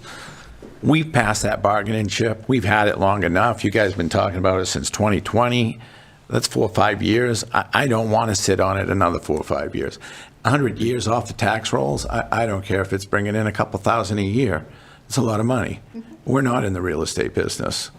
You know, yeah, maybe KV Cog, maybe somebody wants to bring water up 201. It hasn't happened in my lifetime. Who says it's going to happen in the next 50 years? They're pipe dreams. Let's sell it. Let somebody else use it as a bargaining chip. I want to develop this, but I need city water and sewer, whatever, and they can do the groundwork. I don't think us as a town or council, we're not in the real estate business. We have lots of land, even if it's privately owned. If somebody wants to develop, there's lots of fields. I can go make an offer on a field and plop in all kinds of houses tomorrow if I want to. That's the economic development. So my way in on it is it's way past time to sell a property. I had reserved some time to speak on this. Okay. And it's basically raw property with some water land there. I haven't heard anybody speak in regards to the conservation efforts of the property, what it brings in for birding, for wildlife, other games, and how it will affect or disaffect hunting in the area if you take that away from the hunters or trappers. And I think that as a raw piece of property that it is, I mean, it's land. They don't make the stuff anymore. You let it go, you're not going to get it back. So there it is. It's a well-preserved place. As a, you know, the waterland, the wetland is going to need to stay as wetland, no matter who buys it, because of the environmental protections. And yet, at the same time, it is a place for aquatic life, for birds, all sorts of things that can bring and attract tourism and other types of economic development that is not just plopping down a building and collecting passive property taxes on something like that. So I don't think that you really should sell the property. You should maintain it as a preserved piece of land for the town, for the future, as it has been for the past 100+ years. Thank you. In the report that was done with Dirigo Engineering, there is a section in it on endangered species, and there are some. I think there was a kind of bat that was there. I can't remember anything else. I'd have to look at that. So regardless of who owns it, the DEP regulations, they're going to be there. But that's not going to change. I mean, we're just not making money on the land that's sitting there. Yeah. Kevin, you have the floor. Yes. First of all, I'd like to disagree with you that the town is not in the real estate business. The town, the people of the town own that property, and we need to do justice and make sure we get the most money, whether it be sell it, develop it, or whatever the case may be. So I look at it as maybe it's here nor there, maybe we're splitting hairs, but we as a town, we are in real estate business. We have real estate that we're looking to sell. We're talking about it. Thus, it puts us in real estate business. You guys that we elected are looking out for us and make sure we get the most that we can for that piece of property. That being said, I would like to just offer a couple comments on it. As I read the agenda tonight, it said that that you guys were gonna vote on the sale of the town property. I would just like to make a recommendation that in the future, if something's going to be voted, maybe you could put, or at least reference the minutes that were discussed on the project in the packet. It just makes it a lot easier. I went through the entire town website and searched and got all the minutes. And the 20th of November, I was unable to make that meeting where it was discussed heavily on what to do with that property, and I just want to make a couple notes on there. I don't know if everybody's had a chance to review that, but before I get to that, I would say for the chairman, for you, Tim, you said, well, it's a pipe dream to get water up there. Well, I think it's time that we come to a reality and we do what we can to make that happen. I think there's plenty of grants out there. I've talked to the Chamber of Commerce as well, attended some of their meetings and I'm not stuck on housing or whatever the case may be, but I think that we owe it. We all talked about economic development. You talked about it when you took your seat. I think we owe it to look at all possibilities. If it takes 2 years, like you said, I mean, I could go the other way and say, well, we've owned the land for 100 years, what's another 2? If the tax base for the long generation, for the people coming in behind us, the town of Fairfield, if it's 112 units or 5 units, or if it's a warehouse, that's good. I think that's a good thing. There are plenty of grants out there, and it was discussed at the last meeting. It's been discussed with the Growth Council, the Chamber of Commerce, the Maine Chamber of Commerce, with the lack of housing. And there was actually an interesting, I encourage everybody to take a look at it. There was an interesting breakfast lunch not too long ago. I think the town manager might have attended it. I don't remember. I watched it on YouTube, where they were talking about municipalities and turning down opportunities to expand housing in the area, and it's pretty much what the state of Maine needs. That being said, on the 20th of November, Ms. Thibodeau asked the, I'm going to read out of the minutes, asked the council if they would like the Economic Committee with guidance from the Growth Council to look into development of the town farm property. Councilor Rett asked her if this is within abilities, with the other projects they have going on, which she stated yes, is within their abilities. I think the best thing for the people of the town of Fairfield is allow the Economic Committee to do their job and see what they can do. I'm not saying that we don't sell it, but let's let them work their network of the Maine Economic Department and all the people out there that can help us maybe get grants. And if it is a pipe dream to get water up the 201 corridor, I think this is an opportunity to get that done with little, at least, matching costs by the state of Maine to get water up there to enhance our economic development all the way up there to the Nice Corner. That's all I have. I hope that we give our committee an opportunity to see what can be done with that. Also noted in the minutes there that Councilor Townsend suggested developing a working group or a committee for this type of discussion. I think that's huge. Having been on committees, I think everybody that's been on committees understands that we see a lot of different values that come from that, and then make a recommendation to the town council on what we do. If we sell it outright and we put a solar farm in there, and so be it, but at least we did the due justice for the property. That's all I have. Thanks. Thank you for your input, Kevin. Did Carol Ann also want to speak on that one? Did I have her down? It was me, but I don't Carrie? have anything addition to add Okay. to Matt or Kevin's comments. Okay. It's going to be pretty much an echo of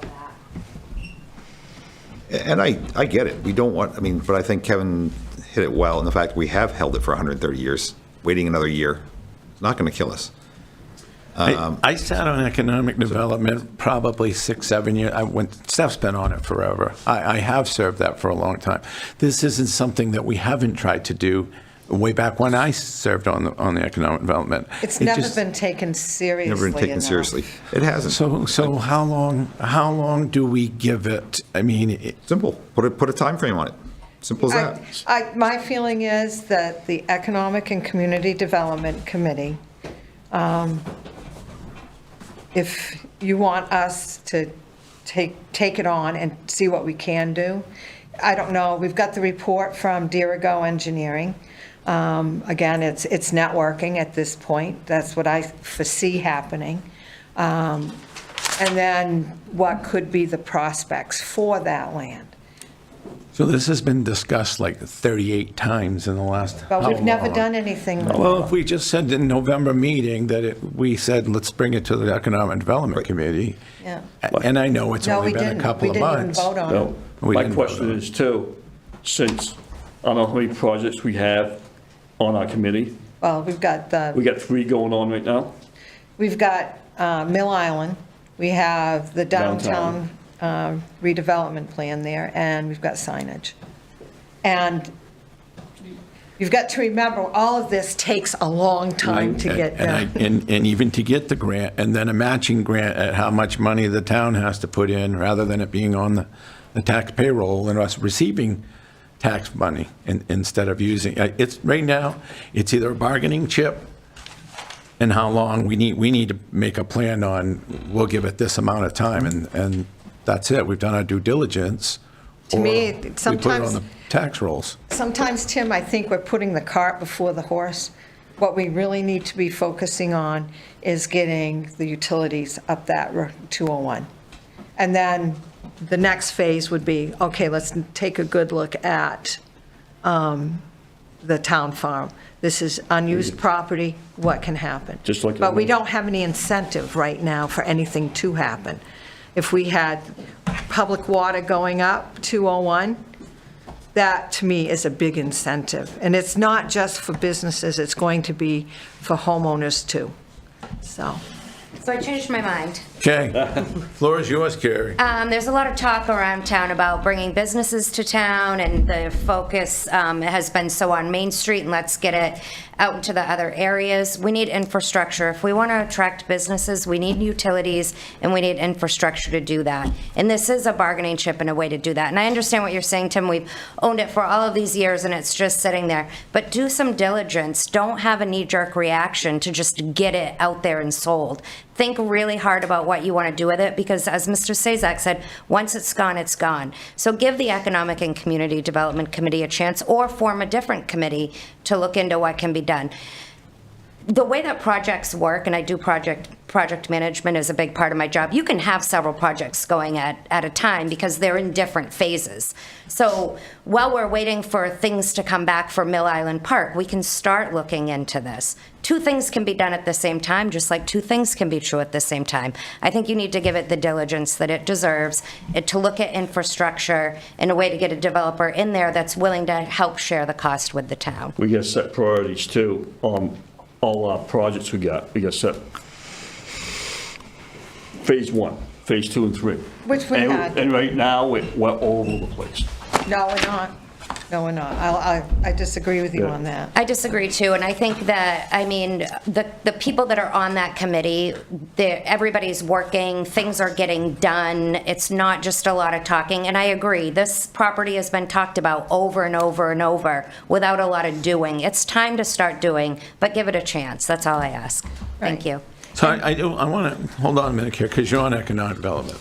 So when we use it, we talk about it as a bargaining chip to get water up 201.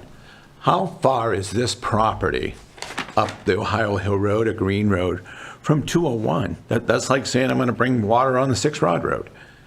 How far away is the town farm heading up Skowhegan Road, Route 201?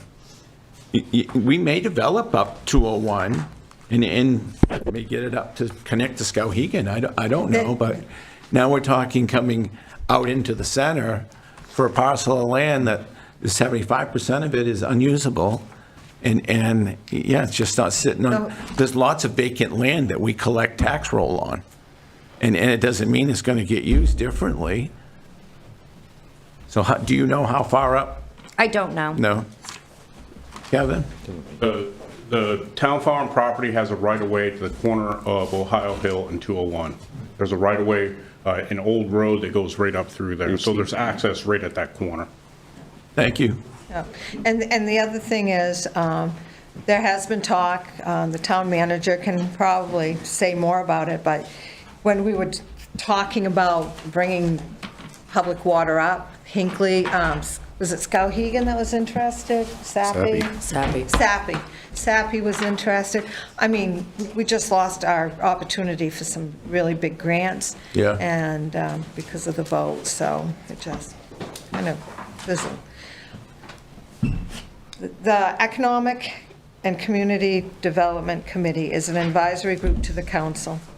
We cannot take on that project for the town farm to look into the feasibility of how it could be used, et cetera, unless it's deemed by the council. Yeah. That's why nothing has been done from that standpoint, because we are an advisory council to the committee to the council.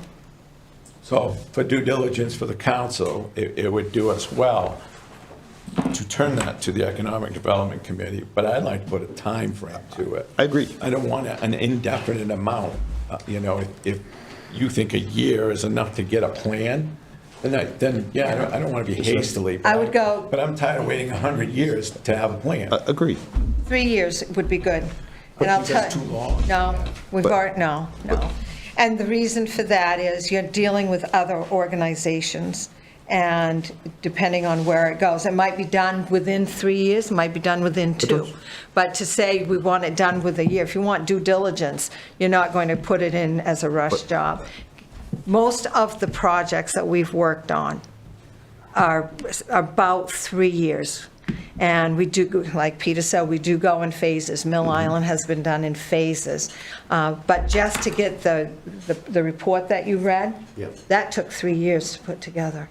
We'll see how we already have that, right? We kind of have a little bit of it together, right? We've got the Dirigo engineering, but nothing's happened with that report. So that would be probably where we should start with the Economic Committee. So why can't we just go, you want 1, you want 3, why don't we just go 2 and work from there and see what we can do? Like, I think let's say we gave it 2, gives you a start to say, we're making headway, we're on the road, I need more time. And I think the council would listen to the Economic Development Committee because they're doing their due diligence. But if we just sit here and we keep talking about it another 38 times, and we're wasting each other's time. So I don't have a problem relying on our committees, as Kevin said, so we have them for. But let's not sit on our hands anymore and waste time. All right, I would like to have 2 then, and I'll tell you why. We've got the Mill Island, we're getting ready for grants, and that's done through Central Maine Growth Council. So the committee itself really doesn't have a lot there. We are looking into the downtown plan and redoing that, which is going to incorporate public input. So that's going to take some time, especially during the warmer months. To go and put the Mill Island, the Town Farm Road on there, that puts in another element to what we're doing. So 2 years, and then come back and say where we're at or if we need more time. So, and the other thing is we have 4 info sessions this year with climate resiliency that we're also dealing with. So I think 2 years, I can live with 2 years. I do feel that some of the other partners, KV, Council Government, all the ones we've already been talking about, they are eager to move on housing right now. And this is, the time is right to be able to use this. I think, again, 2 years, no more than 2 years. I'm hoping 6 months to a year, we'll have at least some feedback from those groups that we have something that's viable or not. If it's not viable, let's go ahead and move. We can sell. But if it's a real viable opportunity, I think that's going to help us get a certain project, then I think it's important for us. Yeah, again, 2 years, because we meet once a month. Right.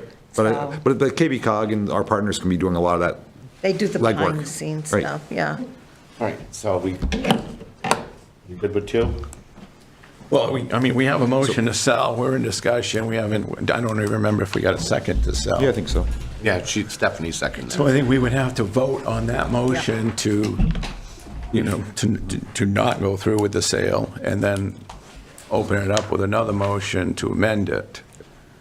So why don't we vote on the original motion to sell the property? Somebody can just make a new motion. So we've already got a motion to sell the property. Yep. All those in favor? Yeah, all those in favor? And all those opposed? 0 to 4, so the motion's killed. Do we have a new motion? To go with the 2-year plan, sending it to the Economic Committee. So, yeah, authorizing the Economic Development Committee to explore the use of the town farm property. Yep. And report to the council best uses within a 2-year time frame. You still have your copy? I do. I do too. We'll need to have more made. Yep. So the motion will be made to send town farm property development, future development, for a 2-year period to be reported back to town council. Does that sound correct? The potential for development. Potential for development. Okay, so who's got the motion? Matt does. Do I have a second? Sure, second. Matt, second. Any other discussion? Michelle? I just have a question for clarity because Yep. it will come up. Yep. So you want them to look at potential future development with no other eyes towards anything, just absolutely anything? Okay, I just want to make sure it's clear. Yep.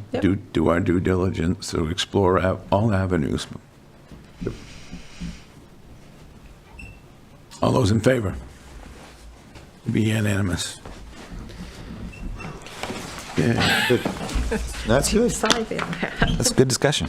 Item 25-19, order the town council hereby schedule a special meeting of the Fairfield Town Council be held in council chambers for the purpose of reviewing, discussing the draft 25-26 budget with department heads on Saturday, February 1st, 2025 at 8 a.m. So move. Second. Peter had reached out that Yep. date wasn't work for you? I have a conflict the 1st and the 8th. Oh, and the 8th. We have the chocolate festival. I'm a vendor. Yeah, and the chocolate festival is here, and Here. I'd rather not do From 9 to 4. council's budget discussion during the chocolate festival. on But the I was 8th. thinking we could have moved it to the 8th, but if you're still not going to work for you. Not available on the 8th. I'm here the 15th. That's pretty, Do we have to have it on a Saturday, or we can't have it at night, can we? It's usually not Do it at preferable. night. So the biggest reason is because of the fact that we have the department heads that come in to meet with the council at their scheduled events, and the Saturday has always worked best Okay. because it's just easier for them to be able to do that.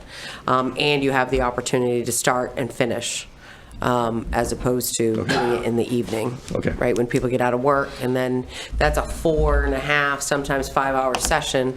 You start at 6 o'clock, it could be, A lot of coffee. it could be late before you finish if Yeah. you do it in the evening. Okay. I just thought I'd bring that up, Michelle. I mean, you could you could do it the 15th, knowing that you did it, then that we, budget. budget committee on the 22nd, but you would have to be absolutely done on the 15th. You could do it that late, I mean, because you should all be involved. I'd rather not wait that long. We have, I was hoping to have the budget for you tonight, but because at the last meeting, we didn't appoint anybody to the union negotiations, that hasn't happened yet with the fire department, so we usually like to make sure that's Plus you at get the least union on started the before we 28th. put that budget together. So the goal is that when we meet with them next Tuesday, if all goes according to plan and hopefully goes smoothly, I'll have a finalized budget for you by the end of next week. So that if you were going to meet on the 1st, it would definitely be done by the 1st, but if yeah, it's up to you. What about a Sunday afternoon? I hate to do it, but. Or, again, that's more department heads. And you can Yeah, bring them that's in on true. a Sunday.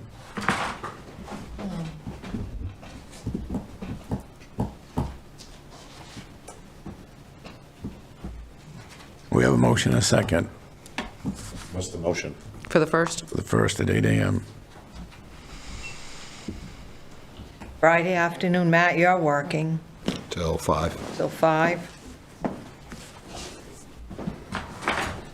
In years past, we start at 8, and we're usually done by noon. 1:30, yep.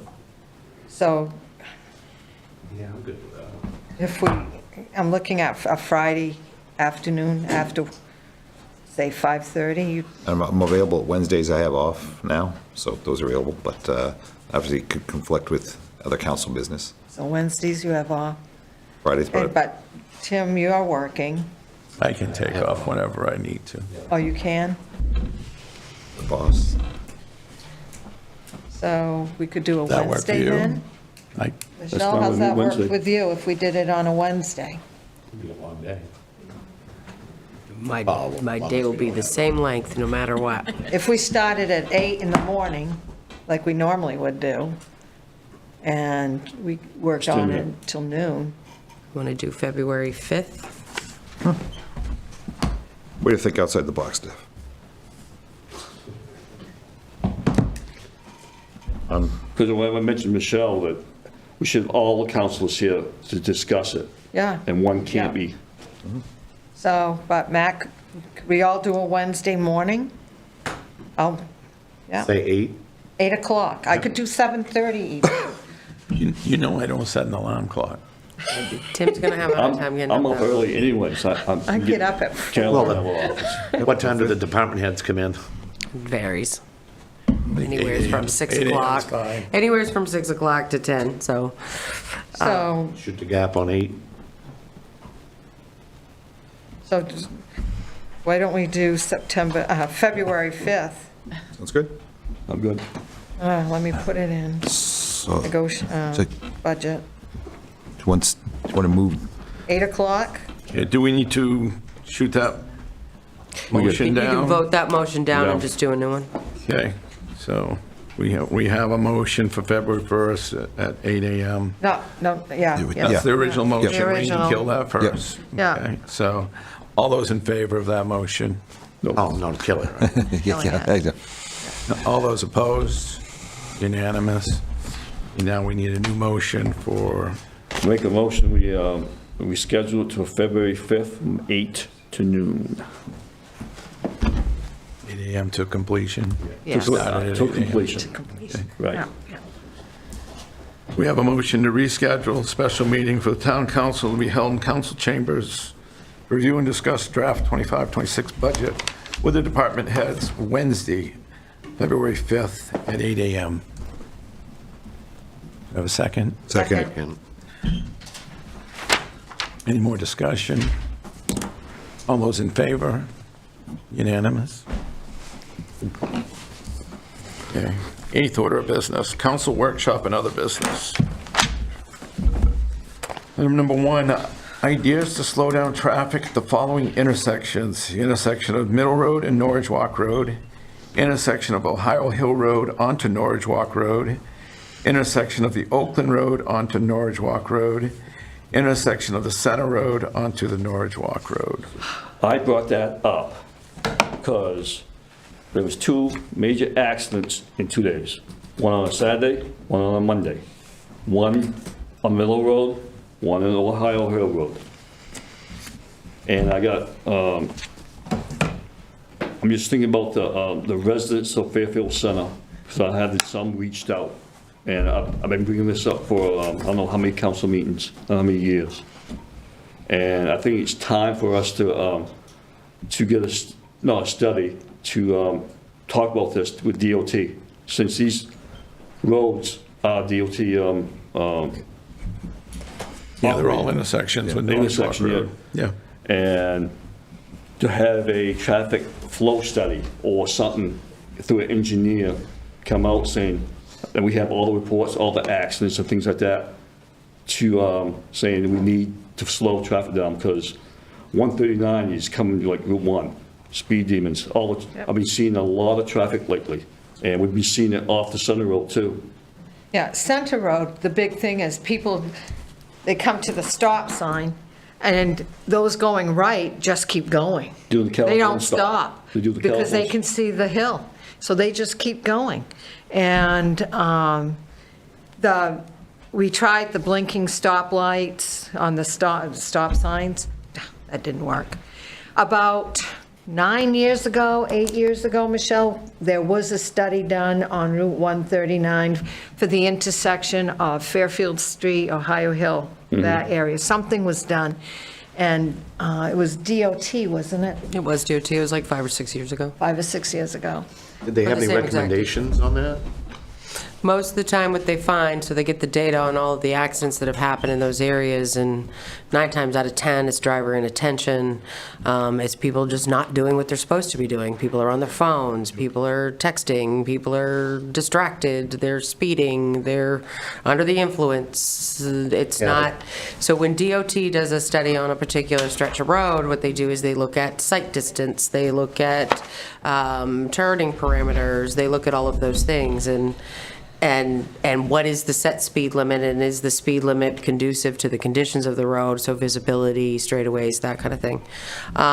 We had requested that they take a look at the area around the Middle Road quite a while ago, actually. I know that we haven't heard back from DOT. We follow up on that every once in a while, but they haven't done that. Do we need a letter from the council signed by all of us? You could do one, but I don't You could do one. I think, well, most of us, at least 4 of us here, are traveling those roads every day as living out in the center. I've stopped. I go detour around the middle road just to get to my Yeah, house. it's just- Because why I brought this up, man, because I was thinking about you, and we have side roads too. The pilot lanes right there. It might be singled out here. Davis. And we just need to slow traffic, something down from Norwalk, from Waterville to Norwalk down, to give our residents, businesses a chance. So the speed limit changes on 139 when you hit Does it work? basically Irving Right. up to past Shelley's. Doesn't work. We've got a good police presence there. I don't see as much in that area as coming off from Weston Avenue, the old Center Road, and Middle Road. I don't think the Ohio There's Hill been- Road but and I think I would agree with you. Oakland Road, Fairfield and Fairfield Street is not. You mentioned police presence too, which is a very good topic. How come Somerset County doesn't help us out there? They're low man too. They don't have a lot of sheriffs. Like, we're down 3 now. 1 just went to the academy and 2 gone. We're down 3. Yeah, but They're down, we still pay the current we're down, county tax, they're right? down big time. I talked to the deputy sheriff, because I see him once in a while. They're down. They can't even get people. So the problem is it's a state road, so it's going to be DOT. So Michelle, what would be our avenue to approach DOT? You could send them a letter and ask them to look at it. I think it's as simple as that. It's really out of our jurisdiction. It's. But at least it puts something behind it from the council, at least showing, Right. hey, we're trying, and actually it just lights the fire. That is all town We did the same roads, thing with our I mean, state letters to like the. Like on the for county our road? PFAS, and we were doing like on our PFAS committee, Yeah. and that helped, like just getting some feedback. Like Oakland, they just recently put in the 4-way signs at County Road and Yeah. Oakland Street, Yeah. Fairfield Gagnon Street, Road, Gagnon yeah. Road. You know, Yeah. but when you put in those signs, then you've got costs to the town. You know, I mean, I talked to Michelle about the blinking lights like we have up on Weston Avenue. What does it really cost, though? I can find out, but they do belong to us. We have to insure them. We have to, so there was an accident this morning, that ends Ridge my road. Road and Center Road. So the individual hit the pole that had the controls for that light. It's the municipality's responsibility to pay for that. You hope that that individual has insurance so that you can put it onto their insurance piece. Sometimes it works that way, sometimes it does Because not. I saw the accident, it was 2 cars. But we also maintain, so we have to maintain the electricity and all of that. So even though those are on state roads, if your municipality requests that, they do belong to us. Just the same as when they upgraded the street lights here in town, right up here next to the bridge on Main Street. The agreement with that is that those lights now belong to the municipality.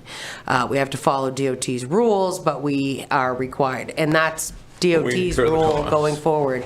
The state doesn't incur the cost, the municipality must. No, I'm not opposed to it. I mean, people in Center need to be just as safe as in town. Right. But let's just get a letter to DOT. And asking for a study. Yeah. Traffic flow study. Traffic flow. Because I looked on that site this morning, on engineering, Yeah. traffic flow, traffic What was the management. date on it? It's 24. It's- 24? Yep. Because there's other issues like, just the way that the meridians are structured near the Grange. And some people don't, you're supposed to yield if you're coming off. Yes. And they don't. Yeah. They No. just keep going. Yeah. Coming out from 139 on And we Oakland just- Road, they're supposed to Yeah. get. There's times it takes me 10 minutes just to get off my road, or trying to go to another road on the, off Center Road to Norwalk. Yeah. Just 10 minutes sometimes, the traffic Yeah. so much. I know, like they should also be taking a look at lighting. The lighting at the end of Center Road, near the Grange, it's very, very poor. And I wonder how much of that is indicative of causing accidents as well. I felt very glad they painted the meridian that aqua color. Is that DOT or the town on? Streetlights is the town. The town. No, but the painting of the meridian there at the end of Yeah, Center yeah, Road, yeah. that was DOT. That's That good, was a big improvement. So do you want that as a discussion item, so to discuss the letter, or do you want us to draft a letter and put it on as an action item and you can review it? Let's please do a Action letter for item. us, and we'll have an action item, hopefully Yeah. next agenda. Yeah, Perfect. get moving on that one. Somebody requested, you thought, Carrie, did you? Was that what it was? Okay. just in case. Thank you. Didn't want to forget you. Item 2, discuss options for a police station, possible relocation of the police station, looking into the process of a new police station, public safety building. But this one's an important one. We know we've got a sinking police station. It's not a matter of if, it's when. It's got to be moved at some point. I'd like us to discuss this, find some relocations. Michelle has some good ideas.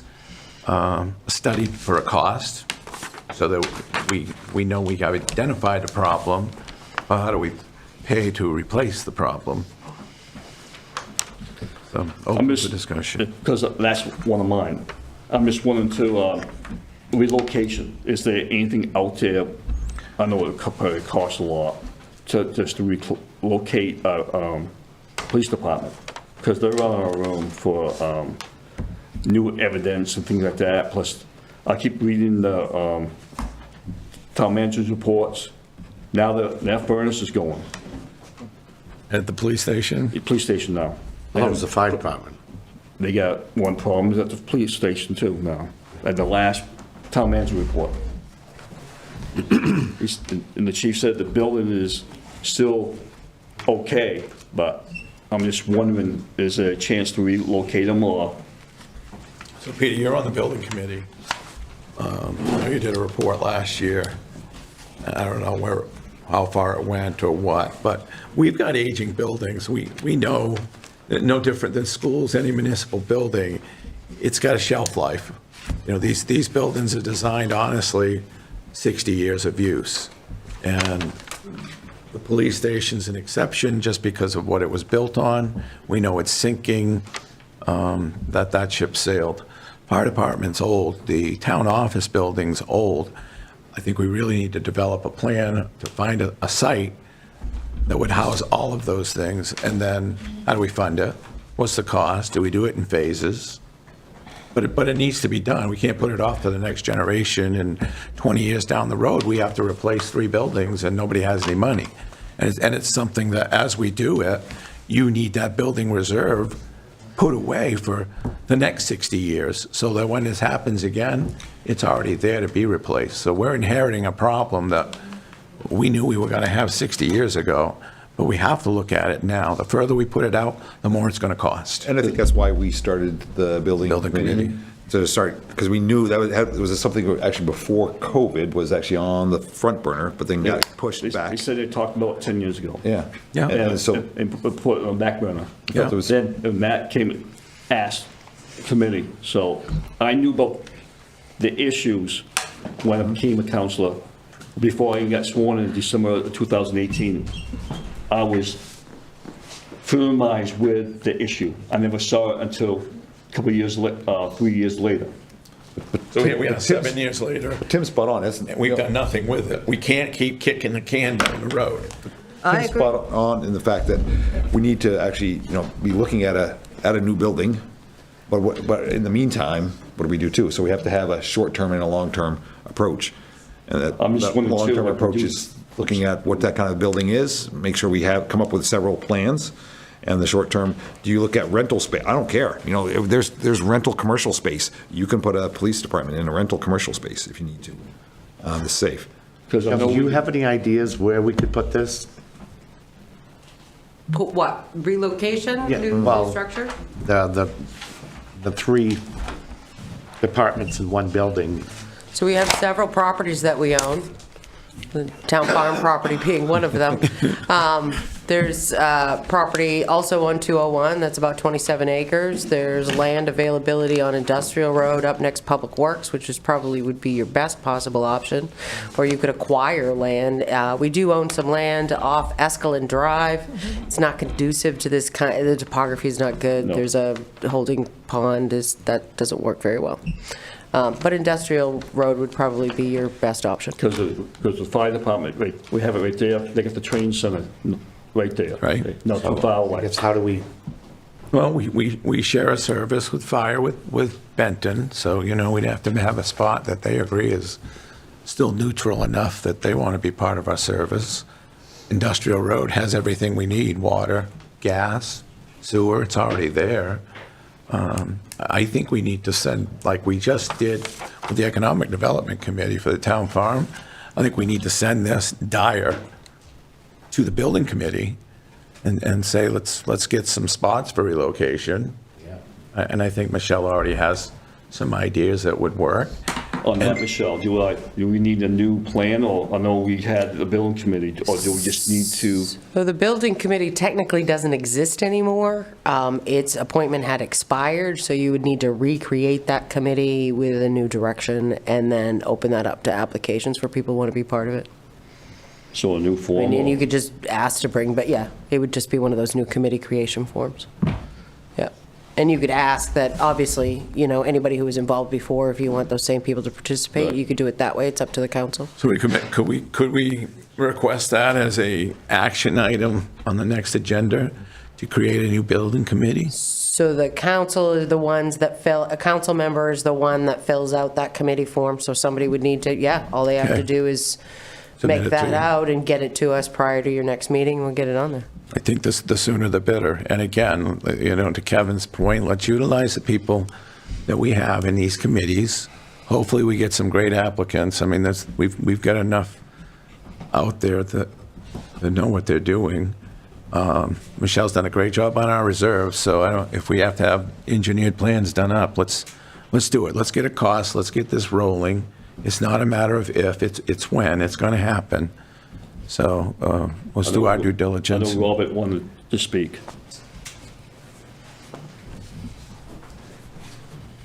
I'm happy to join the new building committee. You was my vice chair. Yeah, and you're a great chair, so I think that's a start anyway. You got a couple volunteers. I think what we'd want to do is, while we're looking at a place for the building, we also need to look at the type and style and size so to make sure that they both fit. It's kind of two parallel tracks. One is looking at what type of building you want and where it will go, how it will go there.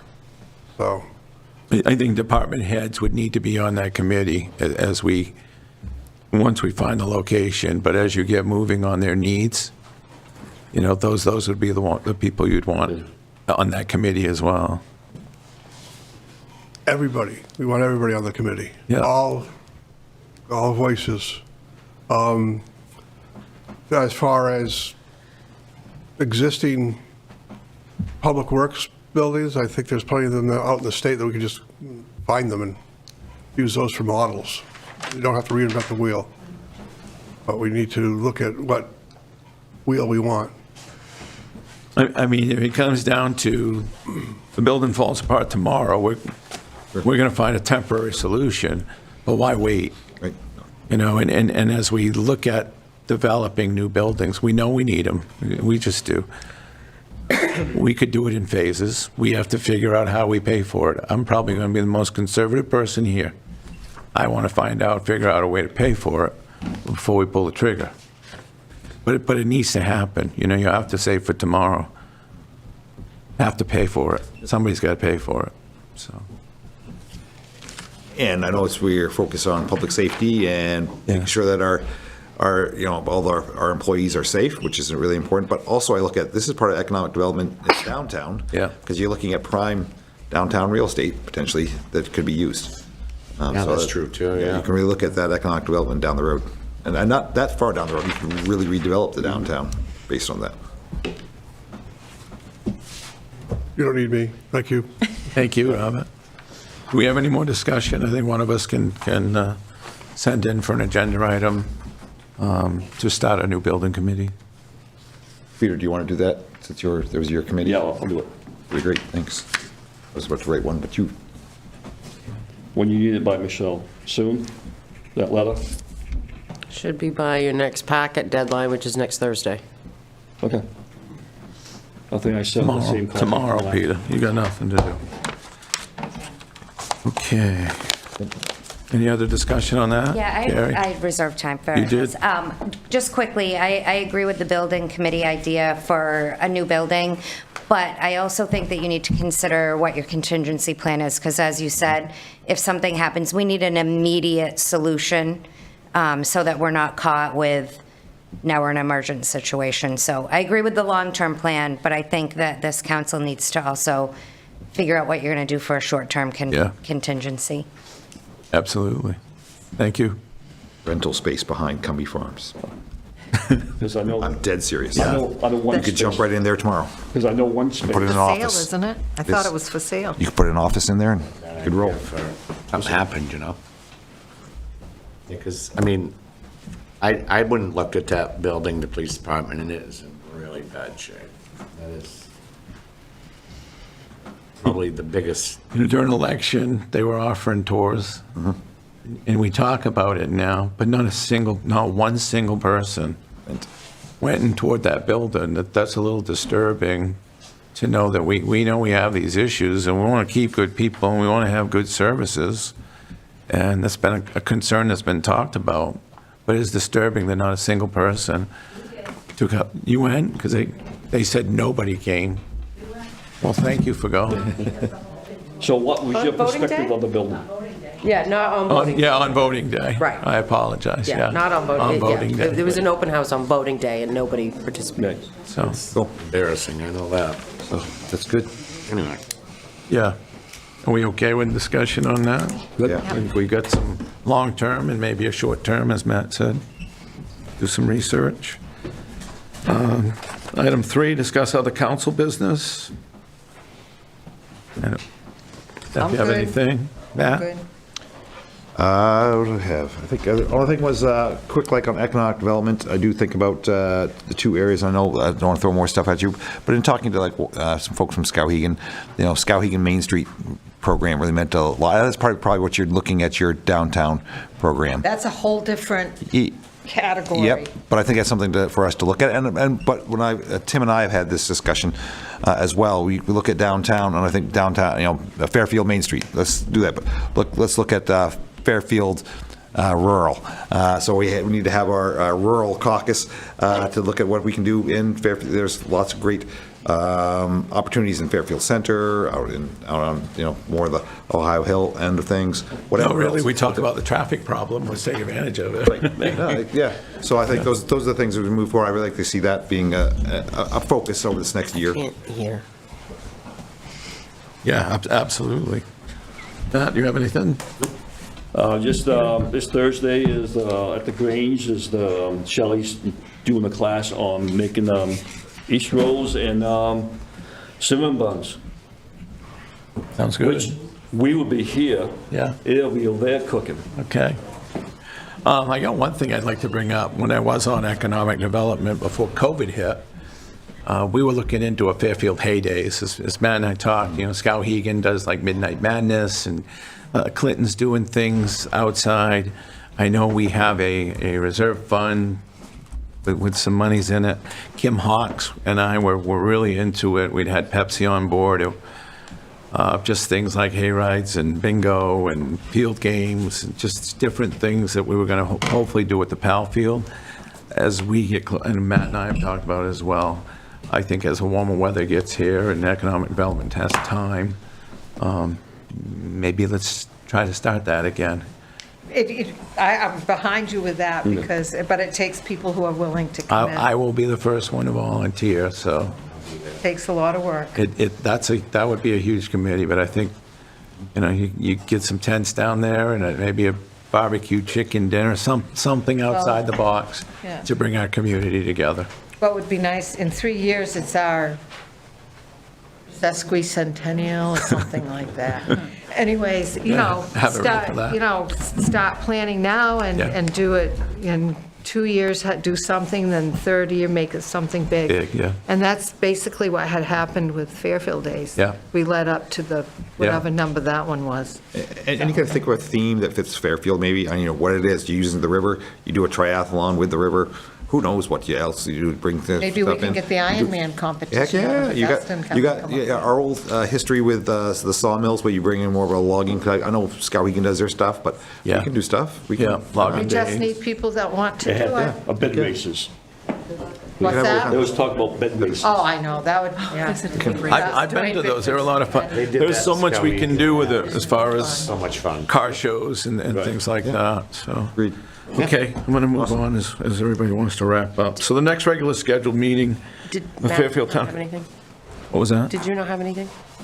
Usually you go around the room, and I wasn't sure if you asked. Yeah, or I asked no. everybody. Okay, Well said. I missed it, sorry. Nope, I was last. You're not speaking loud enough at that end of the Okay. room, I'm just saying. Okay. The next regular meeting of the Fairfield Town Council will be on Wednesday, February 12th, 2025, to be held as a hybrid meeting in council chambers and via Zoom at 6:30. At this time, we'll recess. Town council will recess and sign all documents that require signature of town councils. I'm making a motion to recess. Second. You only have one?